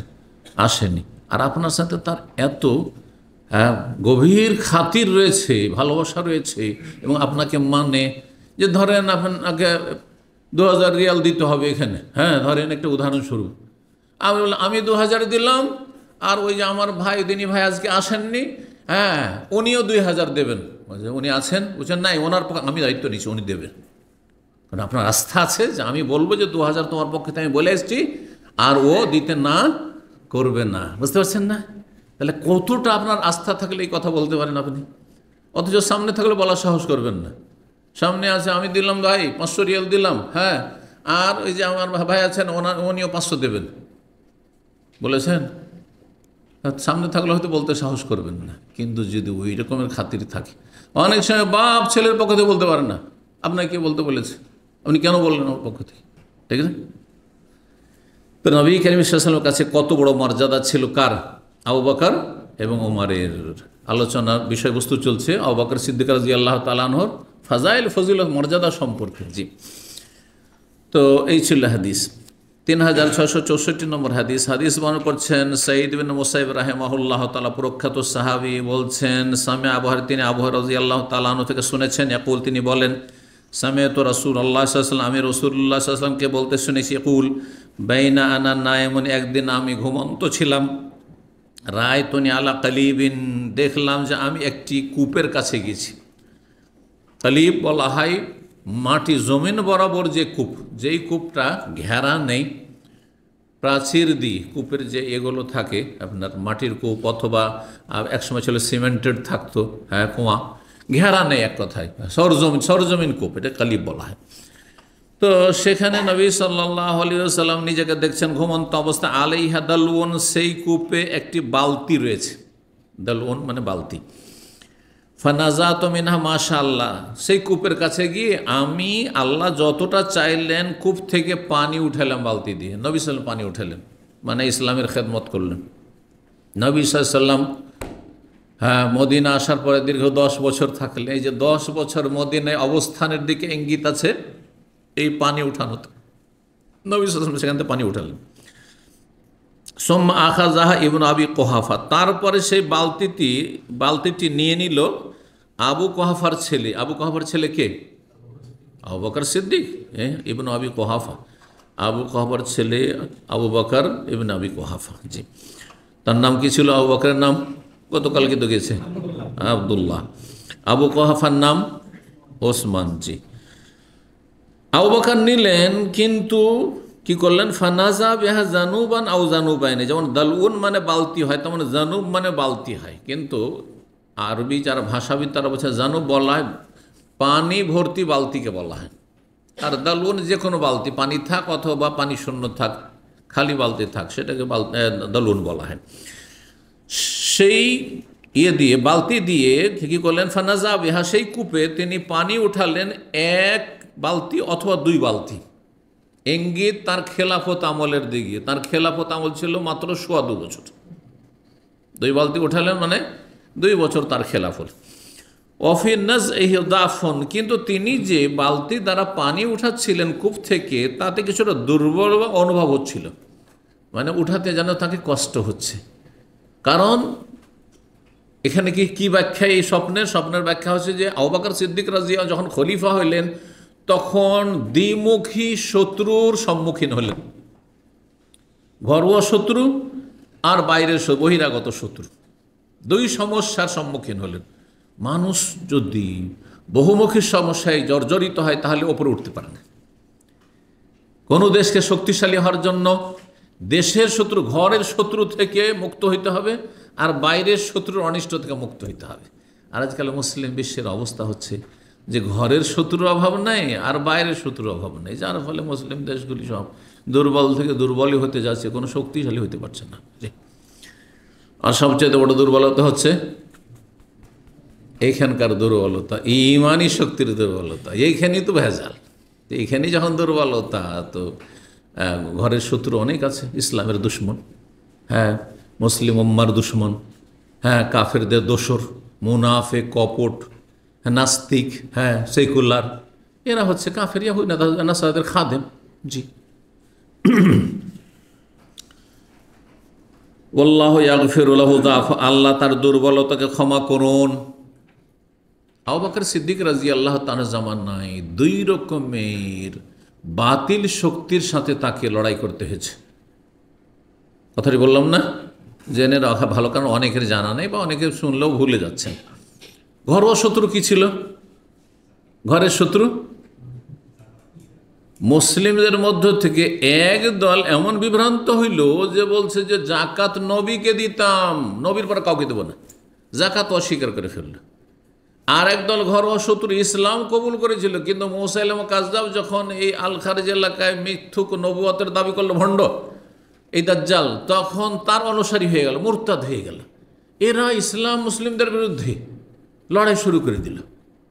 এখন এদেরকে দমন করতে হবে, কারণ এরা ঘরের শত্রু। ঘরের শত্রু হচ্ছে এখানকার সাপ। সাপ যদি সামনে থাকে তো আমি বাঁচতে পারবো, কিন্তু এই জামার ভিতরে যদি সাপ ঢুকে থাকে তো মুশকিল, দেখেছেন? তো ঘরের শত্রু, দেশের ভিতরে আভ্যন্তরীণ যেসব শত্রু রয়েছে এগুলি হচ্ছে আস্তিনের সাপের মতো। এর অনিষ্ট থেকে রক্ষা পাওয়া খুবই মুশকিল, কোনো ব্যক্তিকে, পরিবারকে, অথবা সমাজকে, অথবা দেশকে। আপনার ঘরে আপনার স্ত্রী যদি শত্রু, পরকীয়া লিপ্ত, বাঁচবেন আপনি, ধ্বংস হয়ে যাবেন আপনি। আপনার মায়ের পেটের ভাই শত্রু, হ্যাঁ, আপনার ছেলে মেয়েকেও শত্রু হয়েছে, হ্যাঁ, মুশকিল। আল্লাহ হেফাজত করুন। বাইরের শত্রুরা দেখলো যে এখন তো মোহাম্মদ নেই সাল্লাল্লাহু আলাইহি সাল্লাম, সুতরাং আবু বকরের পাশে আর কত শক্ত হয়ে দাঁড়িয়ে থাকবে মুসলিমরা? একটু এদের উপরে চাপ পড়লে সব ছত্রভঙ্গ হয়ে যাবে। তারা অনেক কল্পনা জল্পনা শুরু করে দিল যে এবার নিশ্চিহ্ন করে দেবে মুসলিমদেরকে। তারা মত পেতে ছিল, এই সুযোগের সন্ধানে ছিল, মনে করছে কাজ হয়ে গেছে। তো এইখানেও লড়াই তখন। এইদিকে হ্যাঁ, পারস্য সাম্রাজ্য অগ্নিপূজক মজুসিদের বিরুদ্ধে, ইরানিদের বিরুদ্ধে লড়াই, আর ওইদিকে আবার খ্রিস্টান শক্তি, যে রোমান শক্তি, তাদের বিরুদ্ধে সামদেশে লড়াই। 2 দিকে সম্মুখীন হওয়া যেমন তোর কথা নয়। তো যার ফলে আর তারপরে মানুষ উন্নতি করার জন্য সময় লাগে, এ নয় যে রাতারাতি কেউ উন্নতি করে নেবে। আর রাতারাতি যারা উন্নতি করছে তারা হারাম পন্থায় করছে। আজকাল অনেক পয়সাওয়ালা রাতারাতি হচ্ছে, প্রতারণা শিকার হবেন না, প্রতারিত হবেন না, এদের লাস্টিং নেই, কারণ হারাম খোর সব এগুলো। যদি সত্যি মানে উন্নতির মতো উন্নতি করতে হয় একটু সময় লাগবে, সময় লাগবে। যে কোনো ময়দানে, আপনি দাওয়াতের ময়দানে এইখানে প্রথম 5 বছর আমরা অডিওর যুগে আস্তে আস্তে আস্তে ধীরে আস্তে আস্তে ধীরে শুরু করেছি, করতে করতে করে তারপরে 2005 আস্তে আস্তে 99 থেকে 2004-05 আস্তে আস্তে আলহামদুলিল্লাহ তখন একটু দাওয়াতি কাজ শুরু হইল, আস্তে আস্তে চাঙ্গা হইতে লাগলো। এই করতে করতে আলহামদুলিল্লাহ 26 বছর। কিন্তু 2-4 বছর থাকলে তার কাজ হইতো না। হ্যাঁ, এটা একটা উদাহরণ দিলাম। যে কোনো ক্ষেত্রে স্থিতিশীলতা লাগবে এবং একটু ধীর স্থিরতা লাগবে, আর ঠান্ডা মেজাজে যেন যা সময় পাওয়া যায়, সুযোগ পাওয়া যায়। তো আবু বকর সিদ্দিক রাদিয়াল্লাহু মাত্র 2 বছর সময় পেলেন, তো কি করে বা শক্তিশালী হবেন? স্বপ্নের বিবরণ এটি, তাবির বলছেন সুম্মা ইস্তাহালাত গারবান, তারপরে সে বালতিটি বড় বালতির আকার ধারণ করলো। হঠাৎ করে ছোট বালতিটি বড় বালতি হয়ে গেল, একবারে বিশাল বালতিতে রূপান্তরিত হয়ে গেল, বড় একবার বালতি। ফাখাযাহু ইবনুল খাত্তাব, তখন এই খাত্তাবের ছেলে মানে ওমর রাদিয়াল্লাহু তাআলা তখন সেটিকে হাতে নিলেন, আর তারপরে তিনি পানি উঠাতে লাগলেন। বালতি কূপে নামিয়ে একবারে ধাই ধাই করে পানি উঠাচ্ছেন বড় শক্তিশালী হয়ে, বীর পুরুষের মতো। বলছেন ফালামা রা বুখারিয়ান মিনান নাস, নবী সাল্লাল্লাহু আলাইহি ওয়াসাল্লাম বলছেন যে আমি স্বপ্নে দেখছি যে এত সুন্দর তিনি বীরত্বের সাথে বালতি দ্বারা পানি উঠাচ্ছেন কূপ থেকে, যে আমি কোনো বীর পুরুষ শক্তিশালী মানুষকে দেখিনি ইয়ানজেও নাজা ওমর রাদিয়াল্লাহু তাআলা আনহুর মতো কূপ থেকে পানি ভর্তি বালতি উঠাইতে পারে, পানি উঠাইতে আছে। এত তাড়াতাড়ি করে পানি উঠালেন, আর দেখছি যে অনেক রাখালরা তাদের ওঁট নিয়ে এসছে। কিসের জন্য? ওঁটগুলোকে পানি পান করার জন্য। ওঁটে তো অল্প স্বল্প পানি পান করে না, যথেষ্ট পানি লাগে।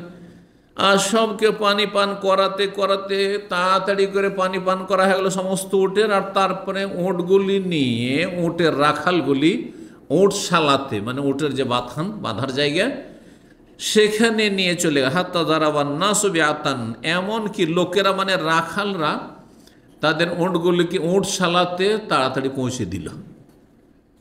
এর ব্যাখ্যা কি? এই স্বপ্নের ব্যাখ্যা কি? যে ওমর রাদিয়াল্লাহু তাআলা আনহু বালতিটি বড় হয়ে গেল, আর তারপরে বালতি যখন বড় তো পানি বেশি উঠছে, আবার খুব বীরত্বের সাথে পানি উঠাচ্ছেন, আর তাড়াতাড়ি করে পানি উঠাচ্ছেন।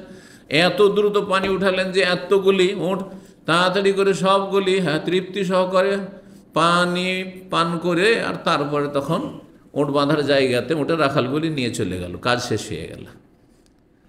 উদ্দেশ্য হচ্ছে খেলাফত আমলকার ওমর রাদিয়াল্লাহু তাআলা 10 বছর বেশি, 10.5 বছর। আর তার খেলাফতের যুগে ঘরের শত্রু তেমন ছিল না, ঘরের শত্রু ছিল না, সেগুলো নির্মূল হয়ে গেছে। এই মিথ্যুক নবুয়তের অনুসারী এরা যারা ছিল তারা হয় ধ্বংস হয়ে গেছে, হালাক হয়েছে যুদ্ধে, এমামার যুদ্ধে, যেটা আবু বকর সিদ্দিক রাদিয়াল্লাহু আমলে হয়েছিল। আর না হলে তারা তওবা করে ইসলাম গ্রহণ করেছে, সুতরাং তারা নিশ্চিহ্ন হয়ে গেছে। যারা যাকাত অস্বীকার করেছে, তাদের বিরুদ্ধে জেহাদ করেছিলেন আবু বকর সিদ্দিক রাদিয়াল্লাহু, তারাও দমন নির্মূল হয়ে গেছে, তারা তওবা করে ফিরে চলে এসছে। তো ঘরের শত্রু আর নেই, এখন বাইরের শত্রু। বাইরের শত্রুর বিরুদ্ধে এত যুদ্ধ শুরু হয়েছে যে বাইরের শত্রুগুলি সব কাঁপছে, উমারের নাম শুনলে কাঁপে।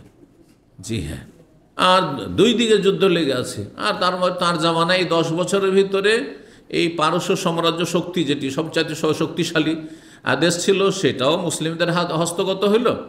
আর ওমর ইবনে খাত্তাব রাদিয়াল্লাহু আনহু সেখানকার অঢেল ধন সম্পদ আসলো গনিমত হিসাবে।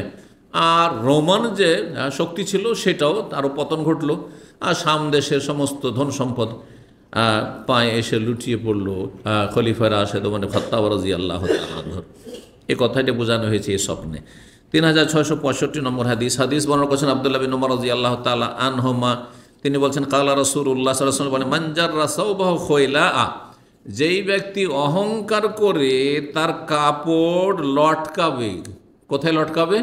টাকনার নিচে, অন্য হাদিসে যেহেতু রয়েছে মা আসফাল মিনাল কাব, টাকনার নিচে পুরুষ মানুষ, মহিলার না, মহিলা যত লটকাবে তত ভালো। টাকনার ওপরে যদি মহিলা কাপড় উঠিয়ে পড়ে তাহলে না জায়েজ, বেগানা পুরুষের সঙ্গে হারাম, ওনার কাজ। আর টাকনা ঢেকে নাই যদি কোনো পুরুষ, তাহলে সেটি হারাম, জাহান্নামে যাওয়ার কাজ। অহংকার বশত হলে তার জন্য আরও কঠিন শাস্তি। কেউ যদি অহংকার বশত তার কাপড়কে ঝুলায় বা লটকায়, লাম ইয়ানজুরিল্লাহু ইলাইহি ইয়াওমাল কিয়ামা, তার দিকে আল্লাহর রহমতের দৃষ্টিতে কিয়ামতের দিন তাকাবেন না। কিয়ামতের দিবসে হাসর মাঠে রহমতের দৃষ্টিতে তাকাবেন না, তার মানে আল্লাহ হিসাব নেওয়ার জন্য তাকাবেন, শাসানি দেওয়ার জন্য তাকাবেন তার দিকে, কিন্তু রহমতের মায়ার দৃষ্টিতে নয় যে একে ক্ষমা করে দেওয়া হোক, ক্ষমা পাবে না। অন্য হাদিসে আরও কঠিন শব্দ রয়েছে, লাই করলে আল্লাহ তাদের সাথে, তার সাথে কথা বলবেন না এদের সাথে। ওয়ালা ইয়ানজুরু ইলাইহিম, আর তাদের দিকে আল্লাহ রহমতের দৃষ্টিপাত করবেন না। ওয়ালা ইউযাক্কিহিম, তাদেরকে পরিশুদ্ধ করবে না, পাক পবিত্র করবে না। ওয়ালাহুম আযাবুন, তাদের জন্য কঠিন শাস্তি রয়েছে, মর্মান্তিক শাস্তি রয়েছে। তার মধ্যে একজন হচ্ছে আল মুসবেল, যে কাপড় টাকনার নিচে ঝুলায়। আবু বকর সিদ্দিক রাদিয়াল্লাহু তাআলা আনহু একটু বয়স্ক মানুষ ছিলেন, পাতার মানুষ, পেটটা একটু উঁচা ছিল, পেট একটু উঁচা ছিল। পেট উঁচা মানুষের লুঙ্গি ফসকে যায় তাড়াতাড়ি, বুঝছেন না, বেঁধেছে আবার নিচে নেমে যাচ্ছে। তো আবু বকর সিদ্দিক রাদিয়াল্লাহু তাআলা আনহু ওই রকম হইতো। জি, ওই রকমই কারো যদি পায়জামা থাকে, আর পায়জামা যদি ঢিল করে বাঁধা থাকে, আমাদের যে বাঁধা ফিতার যুগ এরকম ছিল, কিন্তু এখন এই যে চাইনার রাবার আসছে, এত ঠকের ঠক, নিয়ে এসে সেই দিনই পড়তে লাগেন, আর রাস্তা হাঁটেন শুধু বারবার উঠেইতে হবে, উঠেইতে হবে। এত ধোঁকাবাজ এরা, কথা বুঝছেন। কাপড় নতুন হয়েছে আপনার, আপনার যেটাকে বলা হচ্ছে কি বলছে, হ্যাঁ, ইয়ে শেষ হয়ে গেছে, ঢিলা, মুশকিল। আমার একটিও রাখা যায় না, আমার আসে আর তারপরে ওইটাকে চেঞ্জ করে আমাদের দিনী ভাই এই হাসান আছে তার কাছে চেঞ্জ করতে হয়, না হলে রাখা যায় না। না হলে নামাজে উঠাও, রাস্তাতে উঠাও, আল্লাহ হেফাজত করুক। উদ্দেশ্য কি? উদ্দেশ্য হচ্ছে যে ধনী দেশ একটু ঢিলা হবে, ফেলে দেবে, আবার কিনবে, ওদের কাস্টমার প্রয়োজন, কাস্টমার প্রয়োজন, নাহলে তো ওরা ওইটা টাইট করতে পারে। তো এটা আমার যে পারে না তা তো নয়, কিন্তু কেন এরকম অসৎ ব্যবসায়ীরা সবগুলি অসৎ, ইল্লামা আশা ইল্লামর রাহিমাল্লাহ। আর তারপরে কাফের ব্যবসা আসছে চাইনা থেকে, চাইনা কোরিয়া থেকে, বুঝতেই পারেন। জি, তো আবু বকর সিদ্দিক রাদিয়াল্লাহু তাআলা আনহু বললেন যে ইন্না আহাদে শিক্কাই সাওবি ইয়াস্তারখি, হে আল্লাহ রসুল, আমাকে তো ভয় লাগছে, আমার কাপড়ের একটা দিক কখনো কখনো লটকে যায়। একটা দিক মানে এই দিক, পেট উঁচা, পেছন দিক তো ঠিক আছে থাকে, কিন্তু এই দিকটা নেমে যায়, যখন নেমে যায় তখন টাকার নিচে যে চলে যায়, তো আমি তো বুঝতে পারি না অনেক সময়। বলছেন ইল্লা আন আতাহাদা যালিক, মানে তবে এটা যদি আমি বিশেষভাবে লক্ষ্য রাখি, তাহলে আমাকে সবসময় লক্ষ্য রাখতে হবে। আর অনেক সময় আমি হয়তো খেয়াল করিনি, দেখছি যে কাপড় আমার টাকার নিচে নেমে গেছে, অনিচ্ছাকৃত, অনিচ্ছাকৃত নেমেছে। অনিচ্ছাকৃত নামলে কি জাহান্নামে যেতে হবে? না, ইচ্ছা করে বানিয়েছেন প্যান্ট এমন করে টাকনার নিচে করে, এইটা জাহান্নামে যাওয়ার কারণ। ইচ্ছা করে জুব্বাই বানিয়েছেন টাকনার নিচে আপনার ঝুলছে, এরকম করে বানিয়েছেন। ইচ্ছা করে আপনি লুঙ্গি, নতুন জামাইগুলো আমাদের দেশে একসময় ছিল লুঙ্গির খুব মূল্য ছিল, এখন লুঙ্গি তো কি হয়ে গেছে, লেবাসন নৌ, তাই না, আরবদের মতো হয়ে গেছে আমাদের। কিন্তু আমাদের যুগে একসময় দেখতাম ছোটোকালে, কি বড় হওয়ার পরে দেখেছি, জামাইকে শ্বশুর বাড়িতে গেলে মূল্যবান গিফট কি, দামি দামি লুঙ্গি, দামি লুঙ্গি। আর লুঙ্গি ওই জুতা পেয়েছে, শ্বশুর বাড়ি জুতা পেয়েছে, মোজা পেয়েছে, জুতা ঢেকে যাচ্ছে, ওর জুতা ঢেকে মাটিতে ঘষটাচ্ছে আপনার ওই লুঙ্গি। হারাম এটি, ইচ্ছা করে ভাবে নিচে করে পড়েছে, ওপরে করে পড়েছেন, আর তারপরে ঝুলে গেছে, ফসকে গেছে, আপনার রাবার ঢিলে হয়ে হয়তো নিচে চলে গেছে, আবার খেয়াল করছেন, আবার উঠাচ্ছেন, কোনো অসুবিধা নেই, কোনো অসুবিধা নেই, কারণ আপনি এটা ইচ্ছা করে করেননি। আবার বলছি, যারা ইচ্ছে করে পায়জামা অথবা প্যান্ট, বিশেষ করে প্যান্ট হুজুরেরা, তারা এই প্যান্টকে লম্বা করে বানাচ্ছেন, কারণ পায়জামাওয়ালারা সাধারণত পায়জামা অত লম্বা করে না, হ্যাঁ, জুব্বাওয়ালারা আবার করছে, কারণ এদের মধ্যে শিথিলতা আছে, আল্লাহ হেদায়েত দান করুন। তো যারা এইভাবে তৈরি করছেন তারা হারাম কাপড় তৈরি করছেন, অন ইসলামিক কাপড় তৈরি করছেন, আর কাবিরা গুনাহ করছেন। এটি ছোটো গুনাহ নয়, ছোট গুনাহ হলে কেন জাহান্নামের শাস্তির কথা নবী সাল্লাল্লাহু আলাইহি ওয়াসাল্লাম বলবেন? এটা হালকা মনে করলে হবে না। তো বলছেন আবু বকর সিদ্দিক রাদিয়াল্লাহু ইয়া রাসূলুল্লাহ, আমার কাপড়ের 160 তো অনেক সময় ঝুলে যায়, লটকে যায়। ইল্লা আন আতাহাদা যালিকা, তবে আমি যদি খুব যত্ন সহকারে খেয়াল রাখি সেটা ভিন্ন বিষয়। ফাকালা রাসূলুল্লাহ সাল্লাল্লাহু আলাইহি ওয়াসাল্লাম বলেন, ইন্নাকা লাস্তা তাসনাউ যালিকা খয়লা, আপনি যে আপনার কাপড় ঝুলে যাচ্ছে এটা আপনি ইচ্ছাকৃত অহংকার বশত করছেন না। আপনার মধ্যে প্রথম কথা অহংকার নেই। কে সার্টিফিকেট দিচ্ছেন? রাসূলুল্লাহ সাল্লাল্লাহু আলাইহি ওয়াসাল্লাম বলছেন, আবু বকর তোমার অন্তর অহংকার নেই, অহংকার নিয়ে তুমি করছো না। কিন্তু আমাকে সার্টিফিকেট দিয়েছেন, আপনাদেরকে সার্টিফিকেট দিয়েছেন রাসূলুল্লাহ সাল্লাল্লাহু আলাইহি ওয়াসাল্লাম। এ কথা এই জন্যই বলছি যে আজকাল তারা টাকনার নিচে কাপড় পরে, হ্যাঁ, আর বিশেষ করে আরবিয়ান যদি হয়, হ্যাঁ, আমাদের দেশের লোকেরা এত ডান বাম বুঝে না, অত ভুল কাজ করে, অন্যায় কাজ করে, আর যদি বলেন তো এই জবাবটা দিতে পারবে না যে আমার মধ্যে অহংকার নেই। কিন্তু আবার পড়া যদি আবারই হয় যে একটু পড়েছে, এই অহংকার হাদিসটা পড়েছে, আর এমন জায়গায় ফিট করেছে যেখানে আসলে ফিট হয় না হাদিস। এটা আরও ওরা অনেকেই করে। যেমন বলা যায় যে আপনি টাকনার নিচে কেন আপনার কাপড়, তখন বলছে যে আমার মধ্যে অহংকার নেই। এর উত্তর শাইখ ইবনে বাজ রাহিমাহুল্লাহ, বিংশ শতাব্দীর বিশ্বের সবচেয়ে বড় আলেম ইমাম, তিনি জবাব দিয়েছেন যে ইন্না আবু বকর সিদ্দিক কাদ যাক্কাহু রাসূলুল্লাহ সাল্লাল্লাহু আলাইহি ওয়াসাল্লাম, আবু বকর সিদ্দিককে রাসূলুল্লাহ সাল্লাল্লাহু আলাইহি ওয়াসাল্লাম সত্যায়ন করেছেন যে তুমি অহংকার মুক্ত। কিন্তু ওমান যাক্কাকা, তুমি অহংকার মুক্ত, তোমাকে এই সার্টিফিকেট দেওয়ার ইখতিয়ার কার আছে? তোমার ইখতিয়ার আছে যে তুমি নিজে থেকে সার্টিফিকেট নিয়ে নেবে আমার মধ্যে অহংকার নেই? হ্যাঁ, মোটেই না। সুতরাং চলবে না এই কথা। তারপরে আরেকটি কথা মনে রাখবেন, দুই শাস্তির কথা রয়েছে। যদি কেউ অহংকার বশত কাপড় ঝোলায় টাকনার নিচে, তাহলে তার জন্য 3 শাস্তি। তার মধ্যে একটি হচ্ছে আল্লাহ রহমতের দৃষ্টিতে তাকাবেন না, কথা বলবেন না, আর পবিত্র করবেন না। 4 নম্বর বলেছে কঠিন শাস্তি রয়েছে। তার 4টি শাস্তির কথা বলা হয়েছে। পক্ষান্তরে কেউ যদি বিনা অহংকার নাই কিন্তু টাকনার নিচে কাপড় ঝোলাচ্ছেন, তবুও শাস্তি রয়েছে। সেই হাদিস হচ্ছে সহিহ বুখারীতে, অন্য হাদিসের কিতাব রয়েছে, মা আসফালা মিনাল কাবাইনে মিনাল ইজারি ফিন্নার, 2 টাকনার নিচে যে কাপড় যতটুকু নামবে ততটুকু জাহান্নামে যাবে। এখানে কি অহংকারের কথা আছে? তাহলে অহংকার না করলেও আপনি যদি কাপড় এরকম লম্বা করে বানান টাকনার নিচ পর্যন্ত, তাহলে জাহান্নামে যেতে হবে। টাকনা ছুঁয়ে নিলে অপছন্দনীয়, কিন্তু হারাম নয়। কিন্তু টাকনা ঢেকে গেলে হারাম, এই কথাটা জানেন। কারণ আমাদের দেশে কিছু কিছু আহলে হাদিস ভাইরা নতুন সহিহ আকীদা আসার পরে আবার বাড়াবাড়ি করে। এরা যদি দেখে যে কারো একটু জুব্বাটা একটু এটা টাকনা ছুঁয়েছে, ঢাকেনি, এরকম ঢাকেনি, ছুঁয়েছে, আপনি হারাম কাপড় পরছেন, এটা আবার চরমপন্থা। কিন্তু মাসলাকে বুঝে বলবেন, আর না হয়ে না জানা থাকলে আপনি নিজের আমল নিয়ে নিজের চরকায় তেল দেন, পরের ওপর এত ক্রিটিসাইজ করিয়েন না। কথা বোঝা গেছে? হাদিসটা কি? মা আসফালা মিনাল কাবাইনে, 2 টাকনার নিচে যতটা নিচে যাবে, মা আসফালা যতটা নিচে যাবে, নিচে গেলে ফিন্নার জাহান্নামে যেতে হবে।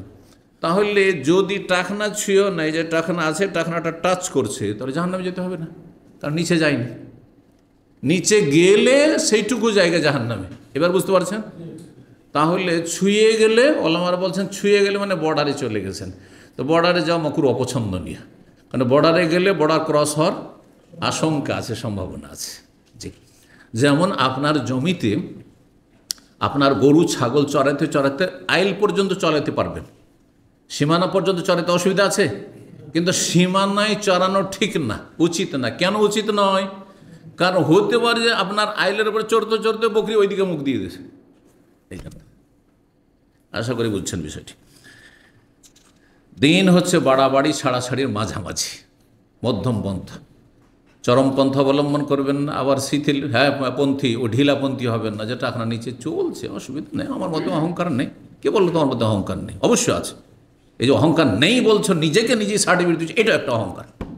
কথা শুনে রাখেন, এটা একটা অহংকার। যে আপনাকে কেউ অধিকার দিলে আপনি নিজেকে সার্টিফাই করছেন, আমার মধ্যে অহংকার নেই।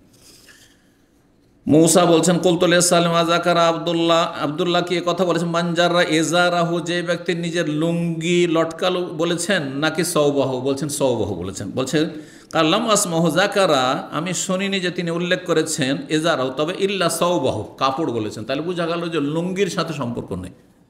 লুঙ্গি হোক, প্যান্ট হোক, হ্যাঁ, অথবা পায়জামা হোক, অথবা জুব্বা হোক, যে কিছু হোক না কেন, যে কোনো কাপড় যদি টাকনার নিচে, যে কাপড়টাতে শরীর ঢাকে সেটা যদি টাকনার নিচে যায়, একটি মশলা যায় না, কারণ এখানে গিয়ে অনেকের আবার সংশয় হয়ে যায়। বিস্তে যে আল খাল্লা যেটা, আর ওরা সাজের জন্য ব্যবহার করে। এটা শরীর ঢাকার জন্য না সাজের জন্য? সাজের জন্য, কারণ এটা শরীর ঢাকে না, আমরা দিই খোলা, তুই আবার কিসের শরীর? তাহলে এইটা আপনার ওই এর মধ্যে পড়বে না, কারণ বিস্তগুলো সাধারণত লম্বা থাকে আর টাকনার নিচে চলে যায়, হ্যাঁ, জমিনে ঝুলতে থাকে। এটা পোশাক নয়। পোশাক মানে কি এমনি সাজের পোশাক, কিন্তু এটা শরীর ঢাকা লজ্জাস্থান আবৃত করার পোশাক নয়। লজ্জাস্থান আবৃত করা যায় জুব্বা দিয়ে, করা যায় পায়জামা দিয়ে, করা যায় প্যান্ট দিয়ে, লুঙ্গি দিয়ে, এগুলো দিয়ে করা যায়। আশা করি বিষয়টি বুঝেছে। 3666 নম্বর হাদিস বর্ণনা করছেন আবু হুরায়রা রাদিয়াল্লাহু তাআলা আনহু। তিনি বলেন সামিউতু রাসূলুল্লাহ সাল্লাল্লাহু আলাইহি ওয়াসাল্লাম ইয়াকুল, আমি রাসূলুল্লাহ সাল্লাল্লাহু আলাইহি ওয়াসাল্লাম বলতে শুনেছি, মান আনফাকা যাওজাইন মিন শাইইন মিনাল আশিয়ায়ে, যেই ব্যক্তি জোড়া জোড়া খরচ করবে, মানে দান সাদকা করবে যে কোনো বিষয় থেকে, ফি সাবিল, আল্লাহর রাস্তায়। আল্লাহর রাস্তা বলতে কি, দুটো ব্যাখ্যা করা হয়েছে। একটা, আল্লাহর রাস্তা মানে সবচেয়ে বড় আল্লাহর রাস্তা হচ্ছে জিহাদ ফি সাবিল্লাহ, সশস্ত্র লড়াই। জিহাদ ফি সাবিল্লাহ যদি থাকে, যখন ছিল, এটা সবচেয়ে বেশি সওয়াবের কাজ। আল্লাহর কালিমা উঁচা করার জন্য খরচ করা। কেউ বদর ওহুদের জন্য খরচ করেছে, খন্দকের জন্য খরচ করেছে, জি, সেই খরচ আপনি মসজিদ মাদ্রাসা করে পাবেন না। কিন্তু যখন জিহাদ নেই আর জিহাদ শাসক ছাড়া হয় না, তাহলে তখন ফি সাবিলিল্লাহ সবগুলি। ফি সাবিলিল্লাহ দ্বিতীয় ব্যাখ্যা হচ্ছে আল্লাহ সন্তুষ্টির জন্য। ফি সাবিলিল্লাহ মানে আপনি দুনিয়ার স্বার্থে খরচ করছেন না, কিসের জন্য? আল্লাহর সন্তুষ্টির জন্য। কোনো মুমিন মুসলিম সচ্ছল ভাইকে আপনি দাওয়াত খাওয়াচ্ছেন, ভালো মানুষকে খাওয়াচ্ছেন, বন্ধু বান্ধব, কিন্তু আল্লাহর সন্তুষ্টির জন্য। আমি আল্লাহর জন্য, আমি দিনী ভাইদের ভালোবাসি, সেই জন্য খাওয়াচ্ছি, এটাও ফি সাবিলিল্লাহ। দান সদকা করছেন, সেটাও ফি সাবিলিল্লাহ। গরিবকে দিচ্ছেন, সেটাও মসজিদ মাদ্রাসা করছেন, ফি সাবিলিল্লাহ। হ্যাঁ, যে কোনো সাদাকা করছেন আপনি ফি সাবিলিল্লাহ, আল্লাহর রাহে। এটা আপনার দুনিয়ার স্বার্থে নয়। কিন্তু দুনিয়ার খ্যাতি যদি উদ্দেশ্য থাকে, লোক দেখানো, তাহলে তখন ফি সাবিলিল্লাহ হবে না, তখন ফি সাবিলিত তাগুত হয়ে যাবে। আল্লাযীনা কাফারু ইউকাতিলুনা ফি সাবিলিত তাগুত, গায়রুল্লাহর রাস্তায়, কারণ দুনিয়ার উদ্দেশ্যে করছেন আপনি। অনেকেই যারা নেতা, চেয়ারম্যান, মেম্বার, হ্যাঁ, এমপি, দান সাদকা করে, কিন্তু উদ্দেশ্য ভোটগুলো, ভোট ব্যাংক, দাদা বলছেন ভোট কালেকশন, তাহলে ফি সাবিলিল্লাহ না, ফি সাবিলিত তাগুত, দুনিয়ার উদ্দেশ্য। এইরকম অনেক পুঁজিপতি পয়সাওয়ালা আছে গ্রামের গরিবগুলোকে খুব দেখাশোনা করে, টাকা পয়সা দেয়, কিসের জন্য? এগুলো জনবল আমার পাশে দাঁড়াবে, হ্যাঁ, এরাকে ডাকলেই আমার ডাকে যেন দৌড় দিয়ে ছুটে আসে যে কোনো সময়, সেই জন্য লাঠিয়াল বাহিনী তৈরি করার জন্য, গোন্ডা বাহিনী তৈরি করার জন্য। তাহলে এটা ফি সাবিলিত তাগুত, এটা ফি সাবিলিল্লাহ হলো না। যদিও বাহ্যিক আপনি দান সাদকা করছেন খুব গ্রামের গরিবকে, কিন্তু উদ্দেশ্য আপনার অসৎ, যার ফলে এটি ফি সাবিলিল্লাহ হলো না। আল্লাহর সন্তুষ্টির জন্য, নেকির আশায়, আল্লাহর কাছে কিছু পাবো সেই জন্য। এমন কি, শুনে রাখেন ভালো করে, কারণ আজকাল যারাই দান করেন গরিবকে, হ্যাঁ, বলে একটু দোয়া করি আমার জন্য। শেখুল ইসলামের তাইমি রাহিমাহুল্লাহ বলছেন যে কোরআনের আয়াত স্পষ্ট করে যে কাউকে দান করার পরে তাকে এ কথা বলা আপনার নেকিকে কমিয়ে দেবে, যে আমার জন্য দোয়া করিয়েন। তার মানে তার কাছে কিছু আশা আপনি করলেন। অথচ সূরা দাহারে আল্লাহ বলছে ইন্নামা নুতইমুকুম লিওয়াজহিল্লাহ, আমি তোমাদেরকে খেতে দিলাম, সাদকা করলাম, দান করলাম, কার জন্য? আল্লাহ সন্তুষ্টির জন্য, আল্লাহকে রাজি করার জন্য। লা নুরিদু মিনকুম, তোমাদের থেকে চাই না জাযাআন, কোনো প্রতিদান, বদলাও চাই না, ওয়ালা শুকুরান, এমন কি কৃতজ্ঞতাও চাই না। আর আপনি চাইলেন আমার জন্য দোয়া করিও, খালামা দোয়া করিয়েন, বুড়িমা দোয়া করিয়েন, একটা বিধবাকে বলছেন আপনি, হ্যাঁ, ইয়াতিমের মাকে, ইয়াতিমের আত্মীয় স্বজনকে বলছেন আমার জন্য দোয়া করিও, আমি তোমাদের ইয়াতিমকে এই টাকা পয়সা দিলাম, আমার জন্য দোয়া করিও। তাহলে আপনি যা যা চেয়ে নিলেন, আপনি লা নুরিদু মিনকুম, আমি চাই না, আল্লাহ বলছেন, এটা শিখাচ্ছেন। আর আপনি বলছেন যে আমি চাই, দোয়া চাই, দোয়া চাওয়ার জন্য, মানুষের দোয়া নেওয়ার জন্য আমি দান খায়রাত করছি। শুকুরা মানে আপনার সাথে যেন ভালো আচরণ করে, শুকরিয়া শুধু মুখ দিয়ে তো হয় না, শুকরিয়া কাজে কর্মে হয়। পাশে দাঁড়ায়, তারপরে খোঁজখবর নেয়, হ্যাঁ আমার জন্য আমাকে ভালোবাসে, জনপ্রিয়তা লাভ হয়। এসব যদি উদ্দেশ্য থাকে যে দান খেরাত করে হ্যাঁ তাদের অন্তর জয় করা, আকৃষ্ট করা, মানুষের মহব্বত কেড়ে নেওয়া, মানুষ যেন আমাকে ভালোবাসে, তাহলে আপনি শুকরিয়া চাইলেন আপনি মানুষের কাছে, না কিছু চাইবেন না আপনি। এই জন্য খুব সতর্ক সাবধান। অনেকে এই মাসলা এই বিষয়টি না জানার কারণে বলে তার কাছে তার কিছু চাইলাম না, বাবা দোয়া করি আমার জন্য, একটু খালামা দোয়া করি আমার জন্য, না মোটেই বলবেন না আপনি। সে দোয়া করবে না করে ওটা তার কাজ, করলে তার জন্য ভালো। কারণ হাদিসে আছে যে যতদিন তুমি দোয়া করো সব নেকি নিয়ে যেতে পারবে না, তুমিও কিছু নেকি পাবে। মানে নেকি পাবে সে, তার দান করার পাবে, কিন্তু তুমিও নেকি পাবে। কারণ গরিবরা বলেছিল ইয়া রাসূলুল্লাহ, ধনীরা তো দান খেরাত করে সব জান্নাতে নিয়ে চলে গেল, তো আমরা কি করবো? বলছে লা মা দাও, তো যতদিন দোয়া করো তোমরা পাবে। তাহলে যদি দোয়া করেন যে গরিবকে দান করলো, আর গরিব মানুষ আপনি দোয়া করলেন, তাহলে সে দান করে হ্যাঁ নেকি পেল, আর আপনি তার জন্য দোয়া করে নেকি পেলেন।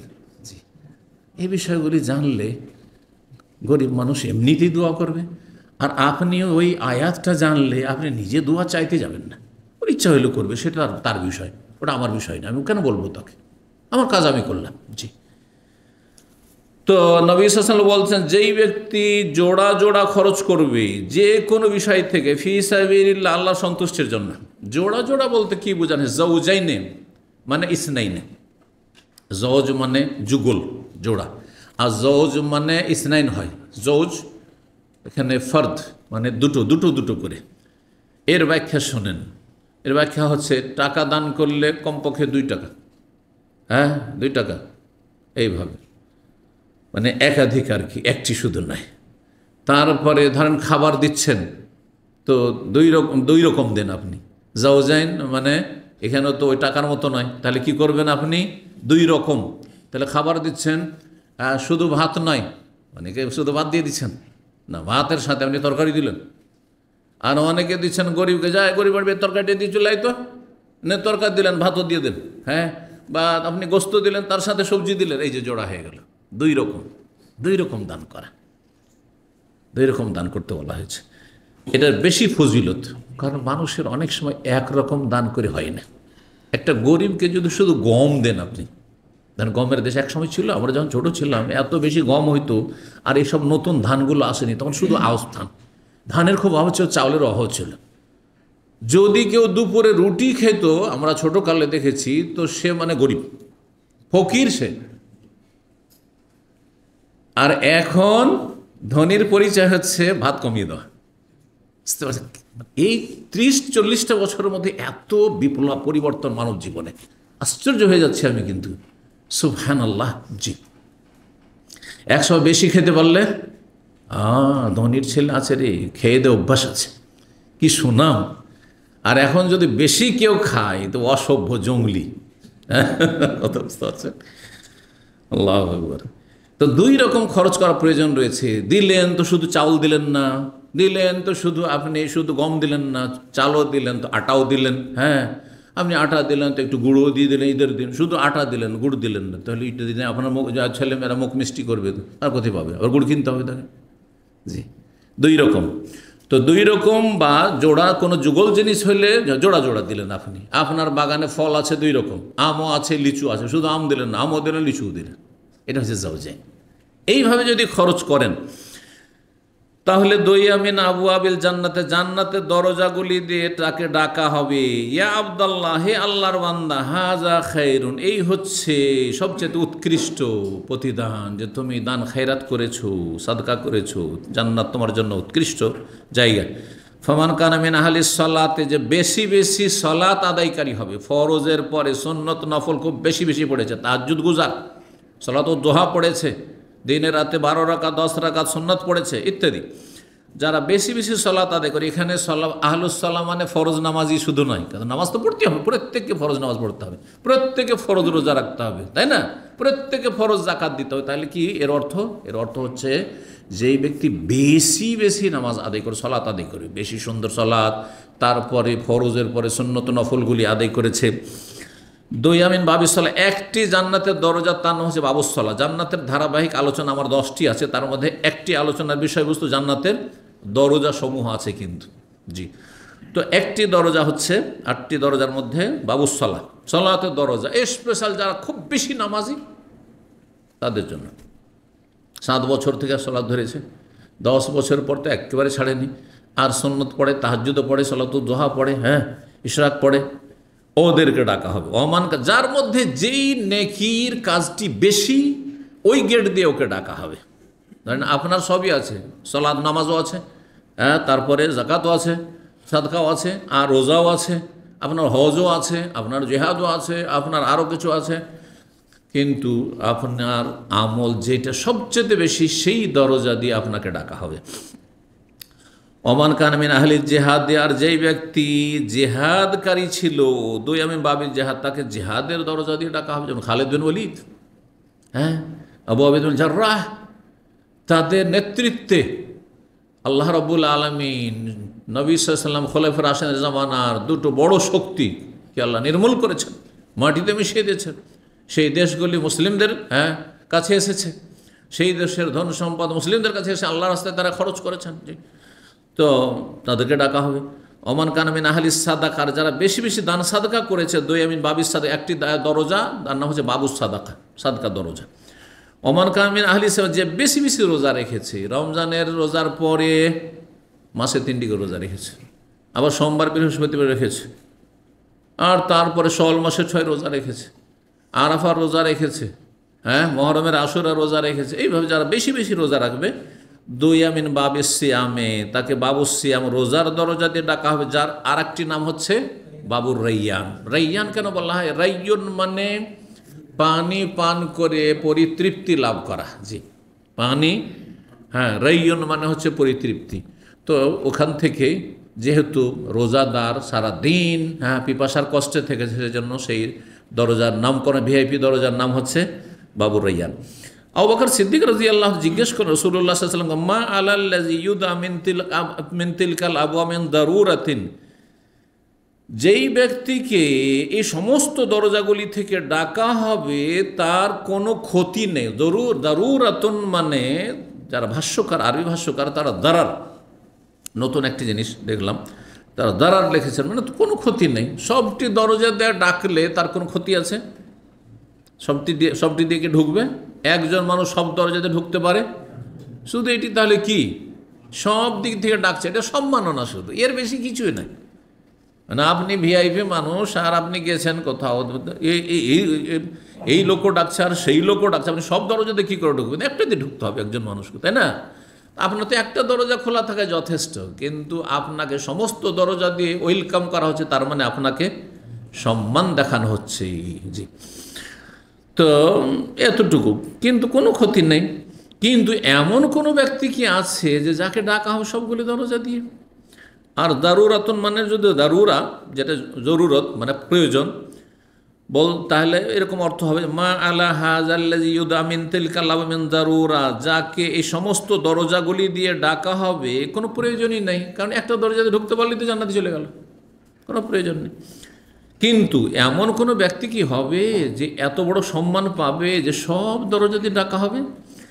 ওকাল হাল ইউদা মিনহা কুল্লুহা আহাদুন ইয়া রাসূলুল্লাহ, আল্লাহ রাসূল, এমন কোনো ব্যক্তি আছে যাকে সবগুলি দরজা দিয়ে আহ্বান করা হবে? ফাকাল, আবু নবী সাল্লাল্লাহু আলাইহি ওয়াসাল্লাম বলেন, হ্যাঁ, ওয়ারজু আন তাকুনা মিনহুম ইয়া আবু বকরিন, আর আমি আশা করি যে যাদেরকে সমস্ত দরজাগুলি 8টি দরজা দিয়েই ডাকা হবে তাদের অন্যতম তোমাকে ডাকা হবে। তার আগে আম্বিয়াদেরকে ডাকা হবে।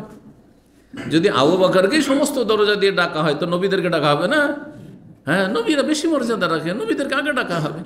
তারপরে নবী ছাড়াও প্রত্যেক নবীর সাথী সঙ্গীদের মধ্যে ওইরকম শ্রেষ্ঠ ব্যক্তিদেরকেও ডাকা হবে।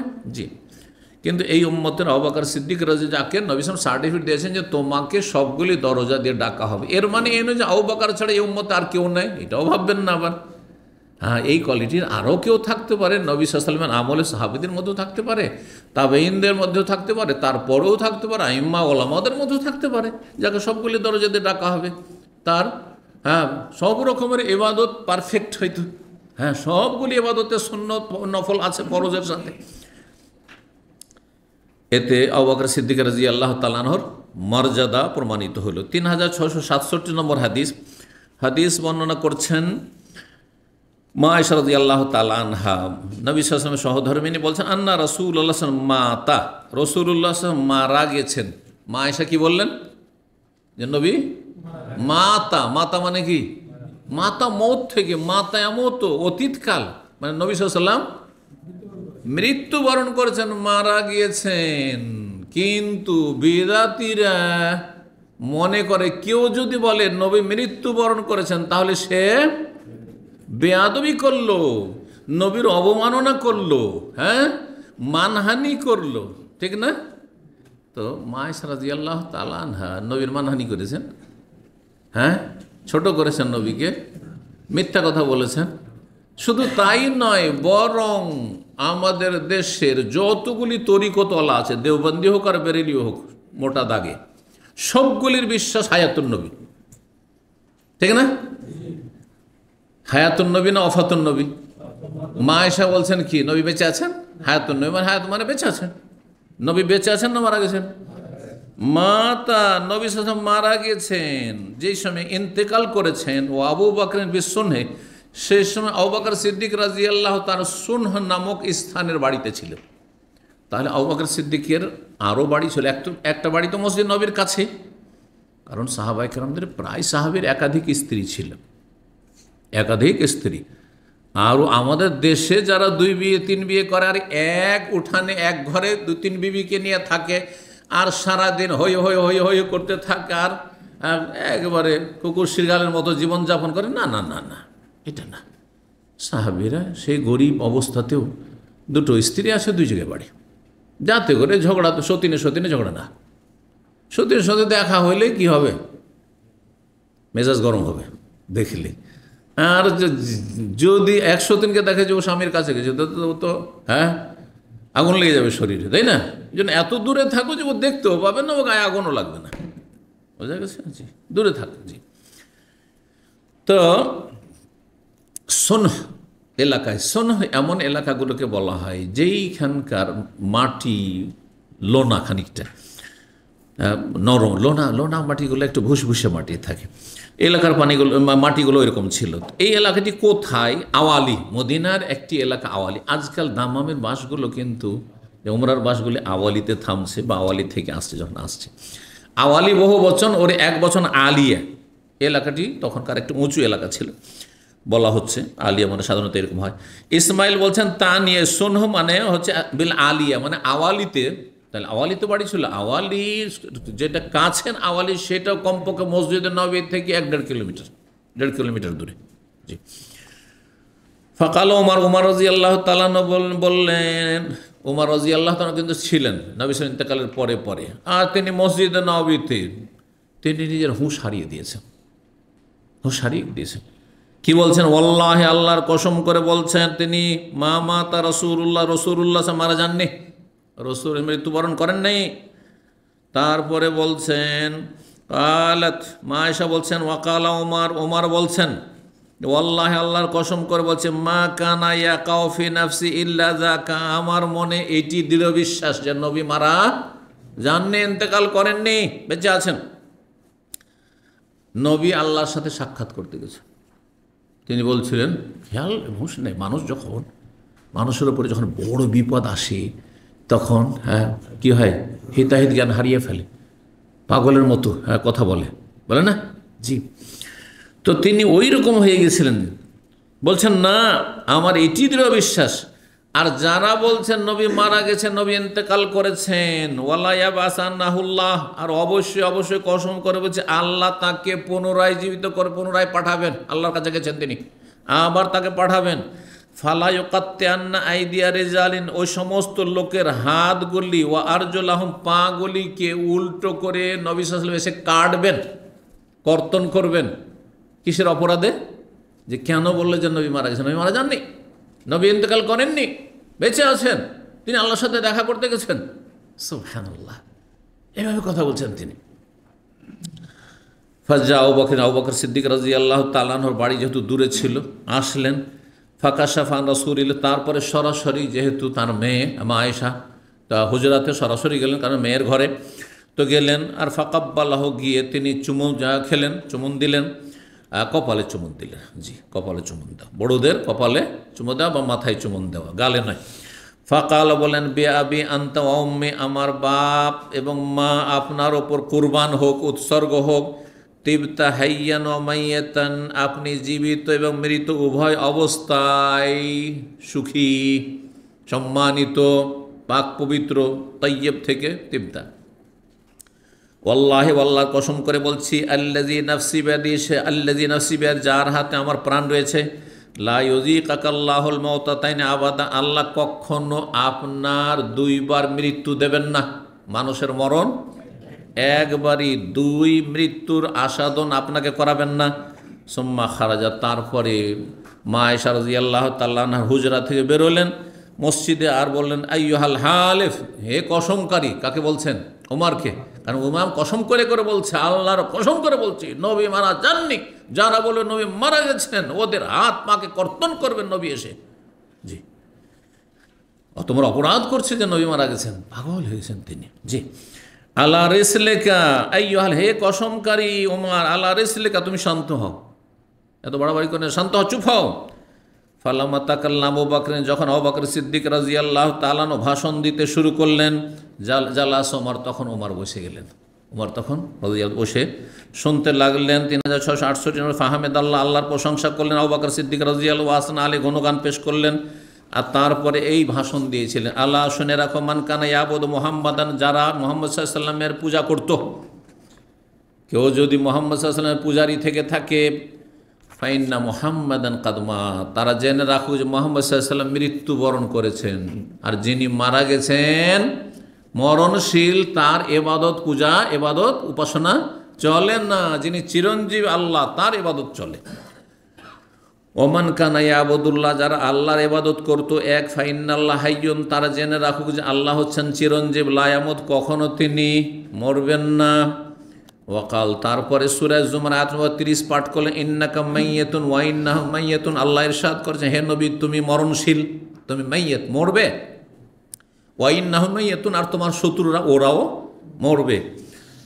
আর সূরা আলে ইমরান আয়াত নম্বর 144 পাঠ করলেন সে ভাষণে, ওমা মুহাম্মাদুন ইল্লা রাসূল, মুহাম্মদ সাল্লাল্লাহু আলাইহি ওয়াসাল্লাম একজন রাসূল ছাড়ার কিছু না। কাদ খালাত মিন কাবলিহি রাসূল, তারপর অনেক রাসূল চলে গেছেন। আফাই মাতা, সুতরাং তিনি যদি মারা যান, আও কোতেলা, অথবা তিনি যদি নিহত হন, ইন কালাতুম আলা আকাবেকুম, তোমরা কি উল্টো দিকে ফিরে যাও মুরতাদ হয়ে, ইসলাম বিমুখ হয়ে? আরে নবী থাকার না থাক, তোমাদের ইমান ইসলাম ধরে রাখতে হবে। ওমাইয়ান কালিব আলা আকিবাইহা, যারা উল্টো দিকে ফিরে যাবে, ফালাইয়াদুররাল্লাহ শাইআ, তারা আল্লাহর কোনো কিছুই ক্ষতি করতে পারবে না। ওয়াসাইজিল্লাহু শাকিরিন, যারা শুকরগুজার তাদেরকে আল্লাহ উত্তম প্রতিদান দেবেন। সূরা আলে ইমরান 144। কাদ ফানাশা জান্নাস ইয়াবকুন, আবু বকর সিদ্দিক রাদিয়াল্লাহু তাআলা আনহুর এই মসজিদের ওই ভাষণ শুনে সাহাবীরা যে সবাই মর্মাহত ছিলেন, এমন অবস্থা ছিল যে কঠিন অবস্থা হয়ে গেছে, নিজেকে আর সামলে রাখতে পারছেন না। সেই সময় তারা কান্নায় ভেঙে পড়লেন, ফুফে ফুফে কান্না শুরু করেন। নাসাজা মানে উচ্চ স্বরে কান্না বেরিয়ে চলে আসছে, মানে কান্নাকে ধরে রাখতে পারছেন না, ফুফে ফুফে তারা কান্না করছিলেন। ওয়াজতামাতুল আনসারও, এখন খলিফা নিয়ে কল্পনা জল্পনা শুরু হয়েছে যে নবী সাল্লাল্লাহু আলাইহি ওয়াসাল্লাম তো ইন্তেকাল করেছেন, তো নবী সাল্লাল্লাহু আলাইহি ওয়াসাল্লামের কাফন দাফনের আগে তো খলিফা একজন, তো কেউ শাসক লাগবে। আনসারীরা জমিয়ত হয়েছে, মানে তারা মিটিং শুরু করেছে সাদ বিন আবি ওবাদার কাছে, ফি সাকিফাতে বানি সাইদা, বানি সাইদার সাকিফাই, এই সাকিফা বানি সাইদা মসজিদ নববী থেকে আপনি যখন পশ্চিম দিকে বেরিয়ে চলে যাবেন, পশ্চিম দিকে বেরিয়ে গেলে ডান হাতে দেখবেন যে একটা ছোট্ট পার্কের মতো করা আছে, ছোট্ট করে করা আছে, কিন্তু ওই জায়গাটায় মিটিংটা হয়েছিল।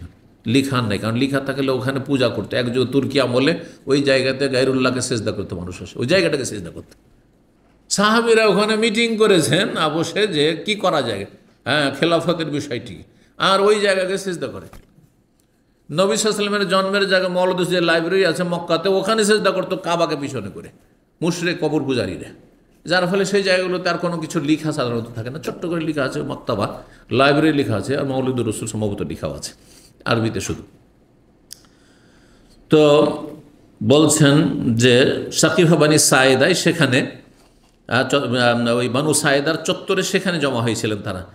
আর আনসারীদের মতামত ছিল, তাদের মত এটি যে আমরা হচ্ছে আনসার আর মক্কার লোকেরা হচ্ছে মুহাজির। যখন আমরা দুই গোষ্ঠী আর দুই গোষ্ঠী আমরা ইসলামের খেদমত করি, যে নবী তো চলে গেছেন, সুতরাং দেশে এখন কয়জন শাসক হবে? দুইজন খলিফা শাসক হবে, একজন আনসারি হবে আর একজন মুহাজির হবে। আনসারীদের মধ্যে যোগ্য ব্যক্তিরা ছিল, সিনিয়র ব্যক্তি যারা নবী সাল্লাল্লাহু আলাইহি ওয়াসাল্লামের আগমনের আগে মদিনার তারা সর্দার ছিল, নেতা ছিল, প্রধান ছিল। বলছেন যে তারা মন্তব্য করল, মিন্না আমিরুন অমিনকুম আমিন, আমাদের মধ্য থেকে একজন আমির হবেন আর আপনাদের মধ্য থেকে মুহাজিরিন আবু বকর ওমরকে তারা বলছে যে আপনাদের মধ্য থেকে একজন আমির হোক। ফাজাহাবা ইলাইহি আবু বকর সিদ্দিক রাদিয়াল্লাহু তাআলা আনহু গেলেন, ওমর গেলেন, আবু উবাইদুল জাররাহ গেলেন। এরা ওখানে গিয়ে পৌঁছিলেন। তাদের কল্পনা জল্পনা এরকম চলছিল যে দুটো আমির হবে, একটা মুহাজিরদের হবে আর একজন আনসারীদের হবে। ওমর রাদিয়াল্লাহু তাআলা আনহু গিয়ে কথা বলতে শুরু করলেন। ফাআসকাত আবু বকর তাকে চুপ করিয়ে দিলেন যে না, তুমি কথা বলিও না, আমি কথা বলি, আমি বলবো। কারণ রাগী মানুষ, তুমি কী বলতে বলতে কী বলে দেবে, ঝগড়া লেগে যেতে পারে, তো না, ঠান্ডা মেজাজে আমি কথা বলি। কিন্তু ওমর বলছেন যে আমি কিন্তু কিছু কথা প্রস্তুত করেছিলাম, মানে বক্তব্যের জন্য আগে থেকে রেডি হওয়া। তাহলে যে যারা বক্তব্য ট্রেনিং করছেন না, এলো কথাটি বলতে শুরু করলে হবে না, আগে থেকে একটু রেডি করে আসতে হয়। হ্যাঁ, একটু তরতিব দিয়ে সেট করে আসতে হয় যে কোনটা কথা দিয়ে শুরু করব আর তারপরে কি বলবো, তারপরে কি কি পয়েন্ট বলবো, শেষ কারণে কী দিয়ে শেষ করবো, বুঝছেন না, যাতে করে কথাগুলি সুন্দর হয়। তো ওমর রাদিয়াল্লাহু তাআলা আনহুকে চুপ করিয়ে দিলেন আবু বকর। ওয়াকান ওমর ইয়াকুল, ওমর বলছিলেন মনে মনে, ওয়াল্লাহি আল্লাহর কসম করে বলছে, মা আরাদতু বিযালিকা, আমার উদ্দেশ্য এই ছিল না যে আবু বকরকে বাদ দিয়ে আমি নেতৃত্ব দেবো, আমি কথা বলবো। কিন্তু উদ্দেশ্য কী ছিল? ইল্লা আন্নী কাদ হাইয়াতু কালামান, আমি কিছু কথাকে রেডি করেছিলাম, প্রস্তুত করেছিলাম, কথা বলার জন্য গোছানো কিছু কথা প্রস্তুত করেছিলাম। কাদ আজাবানি, সেই পয়েন্টগুলি বা সেই যুক্তিগুলি আমাকে খুব ভালো লেগেছিল।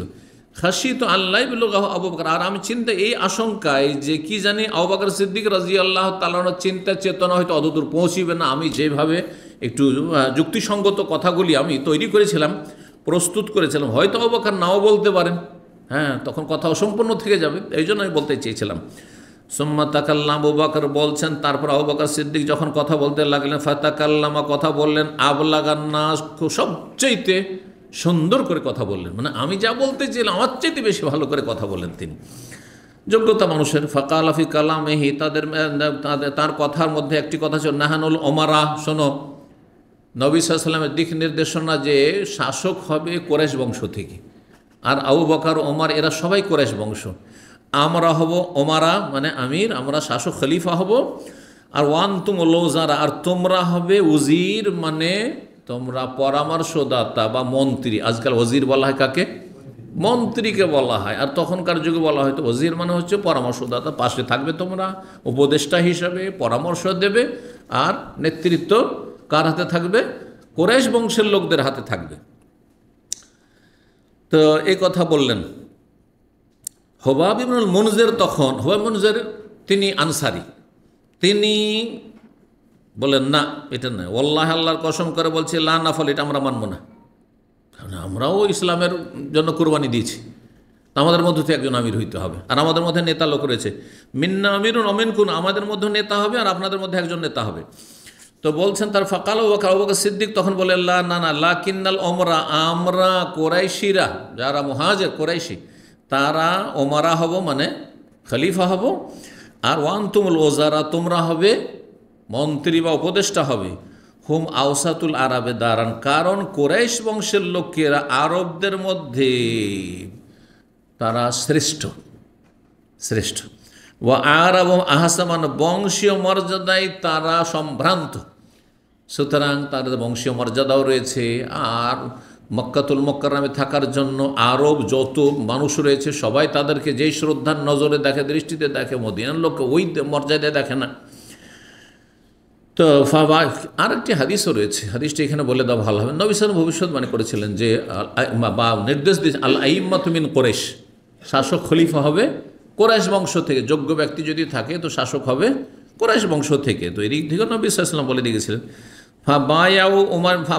উমর, তখন আবু বকর বললেন যে তোমরা দেখো কুরাইশ বংশ থেকে হবে, তোমরা উমরকে খলিফা বানিয়ে নাও, আমি বায়াত করছি। তাহলে আবু বকর নিজের খলিফা হওয়ার লোভ লালসা ছিল না, ওমরকে খলিফা বানিয়ে নাও, অথবা আবু ওবায়দুল জাররাহকে খলিফা বানিয়ে নাও, তিনিও 10 জন জান্নাতের সুসংবাদ প্রাপ্ত দের অন্যতম। ওমর বললেন, না না না না, আমি খলিফা হব না, বাল নুবাইউকা আনতা, আপনার সাথে আমরা বায়াত করব। ফাআনতা সাইয়্যিদুনা ওয়া খায়রুনা ওয়া হাব্বুনা ইলা রাসূলিল্লাহ, আপনি আমাদের নেতা সর্দার, আপনি আমাদের মধ্যে সবচেয়ে শ্রেষ্ঠ, আপনি আমাদের মধ্যে রাসূলুল্লাহর কাছে সবচেয়ে প্রিয়জন, আপনাকে বেশি ভালোবাসতেন আমার চাইতে, সুতরাং আমি কেন খলিফা হব, আপনি খলিফা হবেন, আপনার সাথে বায়াত করব। ফাখাজ ওমর বিয়াদি, তারপর ওমর রাদিয়াল্লাহু তাআলা আবু বকরের হাত ধরলেন আর হাতে হাত দিয়ে বায়াত শপথ করলেন। বায়াহ নাস, তারপরে সবাই একের পর এক বায়াত করা শপথ করা শুরু করলেন। ফাকালা কাইলুন, তখন কোন এক আনসারী ব্যক্তি বলল, কাতালতুম সাদ ইবনে উবাদা, তোমরা সাদ ইবনে উবাদার সর্বনাশ করে দিলে। কাতাল তো মানে এখানে খুন করা নেই, সর্বনাশ করে দিলে মানে সাদ বিন উবাদা আমাদের মধ্যে বড় যোগ্যতম ব্যক্তি ছিল। নবী সাল্লাল্লাহু আলাইহি ওয়াসাল্লামের হিজরতের আগে মদিনার তিনি প্রধান ছিলেন। তো যার নেতৃত্ব আগে থেকে থাকে তার একটা বড় আশাও থাকে, আর অন্যরা যারা তার বংশধর আছে তাদেরও আশা যে আমাদের অমুক একসময় নেতা হবেন। তো তারা ভেবেছিল আনসারে যে নবী সাল্লাল্লাহু আলাইহি ওয়াসাল্লাম ইন্তেকালের পরে তো আমাদের সাদ বিন উবাদা তো মদিনার নেতা তো আছেই, তো তোমরা সর্বনাশ করলে সাদ বিন উবাদার। ফাকাল ওমর, ওমর তখন বলেছিলেন যে কাতালাহুল্লাহ, আল্লাহ তার সর্বনাশ করুক। তার আবার নেতৃত্বে কি আছে? নেতৃত্ব যাকে আল্লাহ দিয়েছেন, আর যার ক্ষেত্রে নবী সাল্লাল্লাহু ইঙ্গিত করেছেন তার জন্য রয়েছে, এই কথা বলেছিলেন। আর একটি হাদিসের সাথে শেষ করছি। হাদিসে মানুষ আয়েশা রাদিয়াল্লাহু তাআলা আনহা বলছেন যে শাখাসা বাসারুন নবী সাল্লাল্লাহু আলাইহি ওয়াসাল্লাম যখন ইন্তেকাল হলো, তখন নবী সাল্লাল্লাহু আলাইহি ওয়াসাল্লামের দৃষ্টি ওপর দিকে উঠে গেল। যখন মানুষ মারা যায় তখন চোখ কী হয়ে যায়? ওপরে উঠে যায়, অনেকের চোখ খোলা থাকে, চোখ খোলাই থেকে যায়। সুম্মা কাল, তারপরে নবী সাল্লাল্লাহু আলাইহি ওয়াসাল্লাম ইন্তেকালের পূর্ব মুহূর্তে মুমূর্ষ অবস্থায় চোখ ওপর দিকে উঠে গেছে, আর এই কথাটি বলছিলেন ফির রাফিকিল আলা, 3 বার করে বলেছিলেন, আল্লাহ আমাকে সুউচ্চ বন্ধুর কাছে পৌঁছে দাও। সুউচ্চ সুমহান বন্ধুকে আল্লাহ, আর রাফিকুল আলা হো আল্লাহ, আল্লাহ আল্লাহ তোমার কাছে আমাকে পৌঁছে দাও, তোমার কাছে আমাকে উচ্চ মর্যাদা দান করো। ওয়াকাসাল হাদিস, তার বিস্তারিত হাদিস বর্ণনা করেছে। মা আয়েশা বলছে, ফামা কানাত মিন খুতবাতিহিমা মিন খুতবাত ইল্লা নাফা আল্লাহ বিহা। এই আবু বকর ওমর রাদিয়াল্লাহু তাআলা 2 জনের যে ভাষণ ছিল, তাদের যে কোনো খুতবা ভাষণে আল্লাহ মুসলিম জাতি উপকৃত করেছেন। লাকাদ খাওয়াফা ওমরুন নাস, ওমর রাদিয়াল্লাহু তাআলা আনহু জনগণকে, মদিনার জনগণকে ভয় দেখিয়েছিলেন আল্লাহর আযাব থেকে, অবিচার করা থেকে, সীমালঙ্ঘন থেকে, যে তোমরা সীমালঙ্ঘন করি না, বাড়াবাড়ি করিও না, আর তারপরে তোমরা এই নেতৃত্ব নিয়ে ঝগড়ায় লিপ্ত হইও না, আল্লাহকে ভয় করো। ওয়াইন্না ফিহিম লানিফাকান, কারো মধ্যে কপটতাও ছিল। কপটতা মানে দুনিয়ার স্বার্থ ছিল, যে আমাদের মধ্যে কার হবে, আমাদের নেতা হবে। জাতীয়তার রোগ এমন একটা রোগ, এখান থেকে মুক্তি লাভ করা অত সহজ নয়। ইসলাম দিয়ে মুক্তি লাভ হইতে পারে, না হইলে একটা টান থাকবে। আপনার ডিস্ট্রিক্টের লোকের দিকে একটা টান আছেই আপনার, অথচ পাক্কা ইমানদার হয়ে গেছেন, আছে না? আপনি যেই এলাকার সেই এলাকাতে একটা টান আছে আপনার। এই টান থেকে মুক্ত হইতে হলে আপনার ইসলামকে মজবুত করতে হবে, আপনার ইমান তাকওয়াকে মজবুত করতে হবে। তাহলে অন্য লোককে, যে আপনার গ্রামের লোকের চাইতে পরহেজগার, তাকে ভালোবাসতে পারবেন আপনি বেশি, জি, না হলে পারবেন না। তো মানুষের মধ্যে একটু কপটতা ছিল, কিন্তু উমর রাদিয়াল্লাহু যখন আল্লাহর আযাবের ভয় দেখালেন, তখন তারা সবাই নিজের নিজের সংশোধন করলেন, না রে আমরা ভুলেছিলাম, যাক যেটা হচ্ছে এটাই হোক। যে আবু বকরকে তখন সবাই এক বাক্যে খলিফা মেনে ফারাদ্দাহুমুল্লাহ বিযালিক, তাদেরকে আল্লাহ বিভ্রান্তি থেকে ফিরিয়ে নিয়ে এসেছিলেন। 3670 নম্বর হাদিস, ওই আগের হাদিসের অংশ। সুম্মা লাকাদ বাসসারা আবু বকর আন-নাস আল হুদা, আবু বকর সিদ্দিক রাদিয়াল্লাহু খলিফা হলেন আর সমস্ত জনগণকে হেদায়েতের রাস্তা দেখালেন। ওয়া আররাফাহুমুল হক, আর সত্যও তাদেরকে জানালেন। আল্লাযী আলাইহিম, যার উপর তারা প্রতিষ্ঠিত ছিল। ওয়া খারাজা, সত্য নিয়ে তারা বেরিয়েছিল। ইয়াতলুন, আর সবাই এই আয়াত তেলাওয়াত করছিল। আসলে নবী সাল্লাল্লাহু ইন্তেকালের সময় সবাই যে আপনার এমন কথা বলছে যেন মনে হচ্ছে যে মানে বিবেক কাজ করছে না, বিবেক কাজ করছে না। বলছে মারা যাননি, বলছে মানে হুঁশ দিশা হারিয়ে ফেলেছেন। ওই ক্ষেত্রে বলছেন যে তখন সত্যকে তারা বুঝতে পেরেছে, এবং সবাই সেই আয়াতটি সূরা আলে ইমরান আয়াত 144 যে পাঠ করেছিলেন আবু বকর সিদ্দিক রাদিয়াল্লাহু তাআলা আনহু, আয়াতটি কি ছিল? ওমা মুহাম্মাদুন ইল্লা রাসূল, মুহাম্মদ সাল্লাল্লাহু আলাইহি ওয়াসাল্লাম একজন শুধুমাত্র রাসূল। কাদ খালাত মিন ক্বাবল, তার আগেও রসুল এসেছেন, রসুল দুনিয়ায় থাকতে আসেননি, এসেছেন দুনিয়া থেকে মারা গেছেন, চলে গেছেন, ওইরকম তিনিও চলে যাবেন। ওয়াস্তানাজি শাকির মাসায়াজিল্লাহু শাকিরিন পর্যন্ত এই আয়াত পাঠ করলেন। এখানে আজকের আলোচনা শেষ করছি। ওয়া জাযাকুমুল্লাহু খাইরান ওয়া সাল্লাল্লাহু ওয়া সাল্লাম আলা নবিয়িনা মুহাম্মদ ওয়া আলা আলিহি ওয়া সাহবিহি আজমাইন।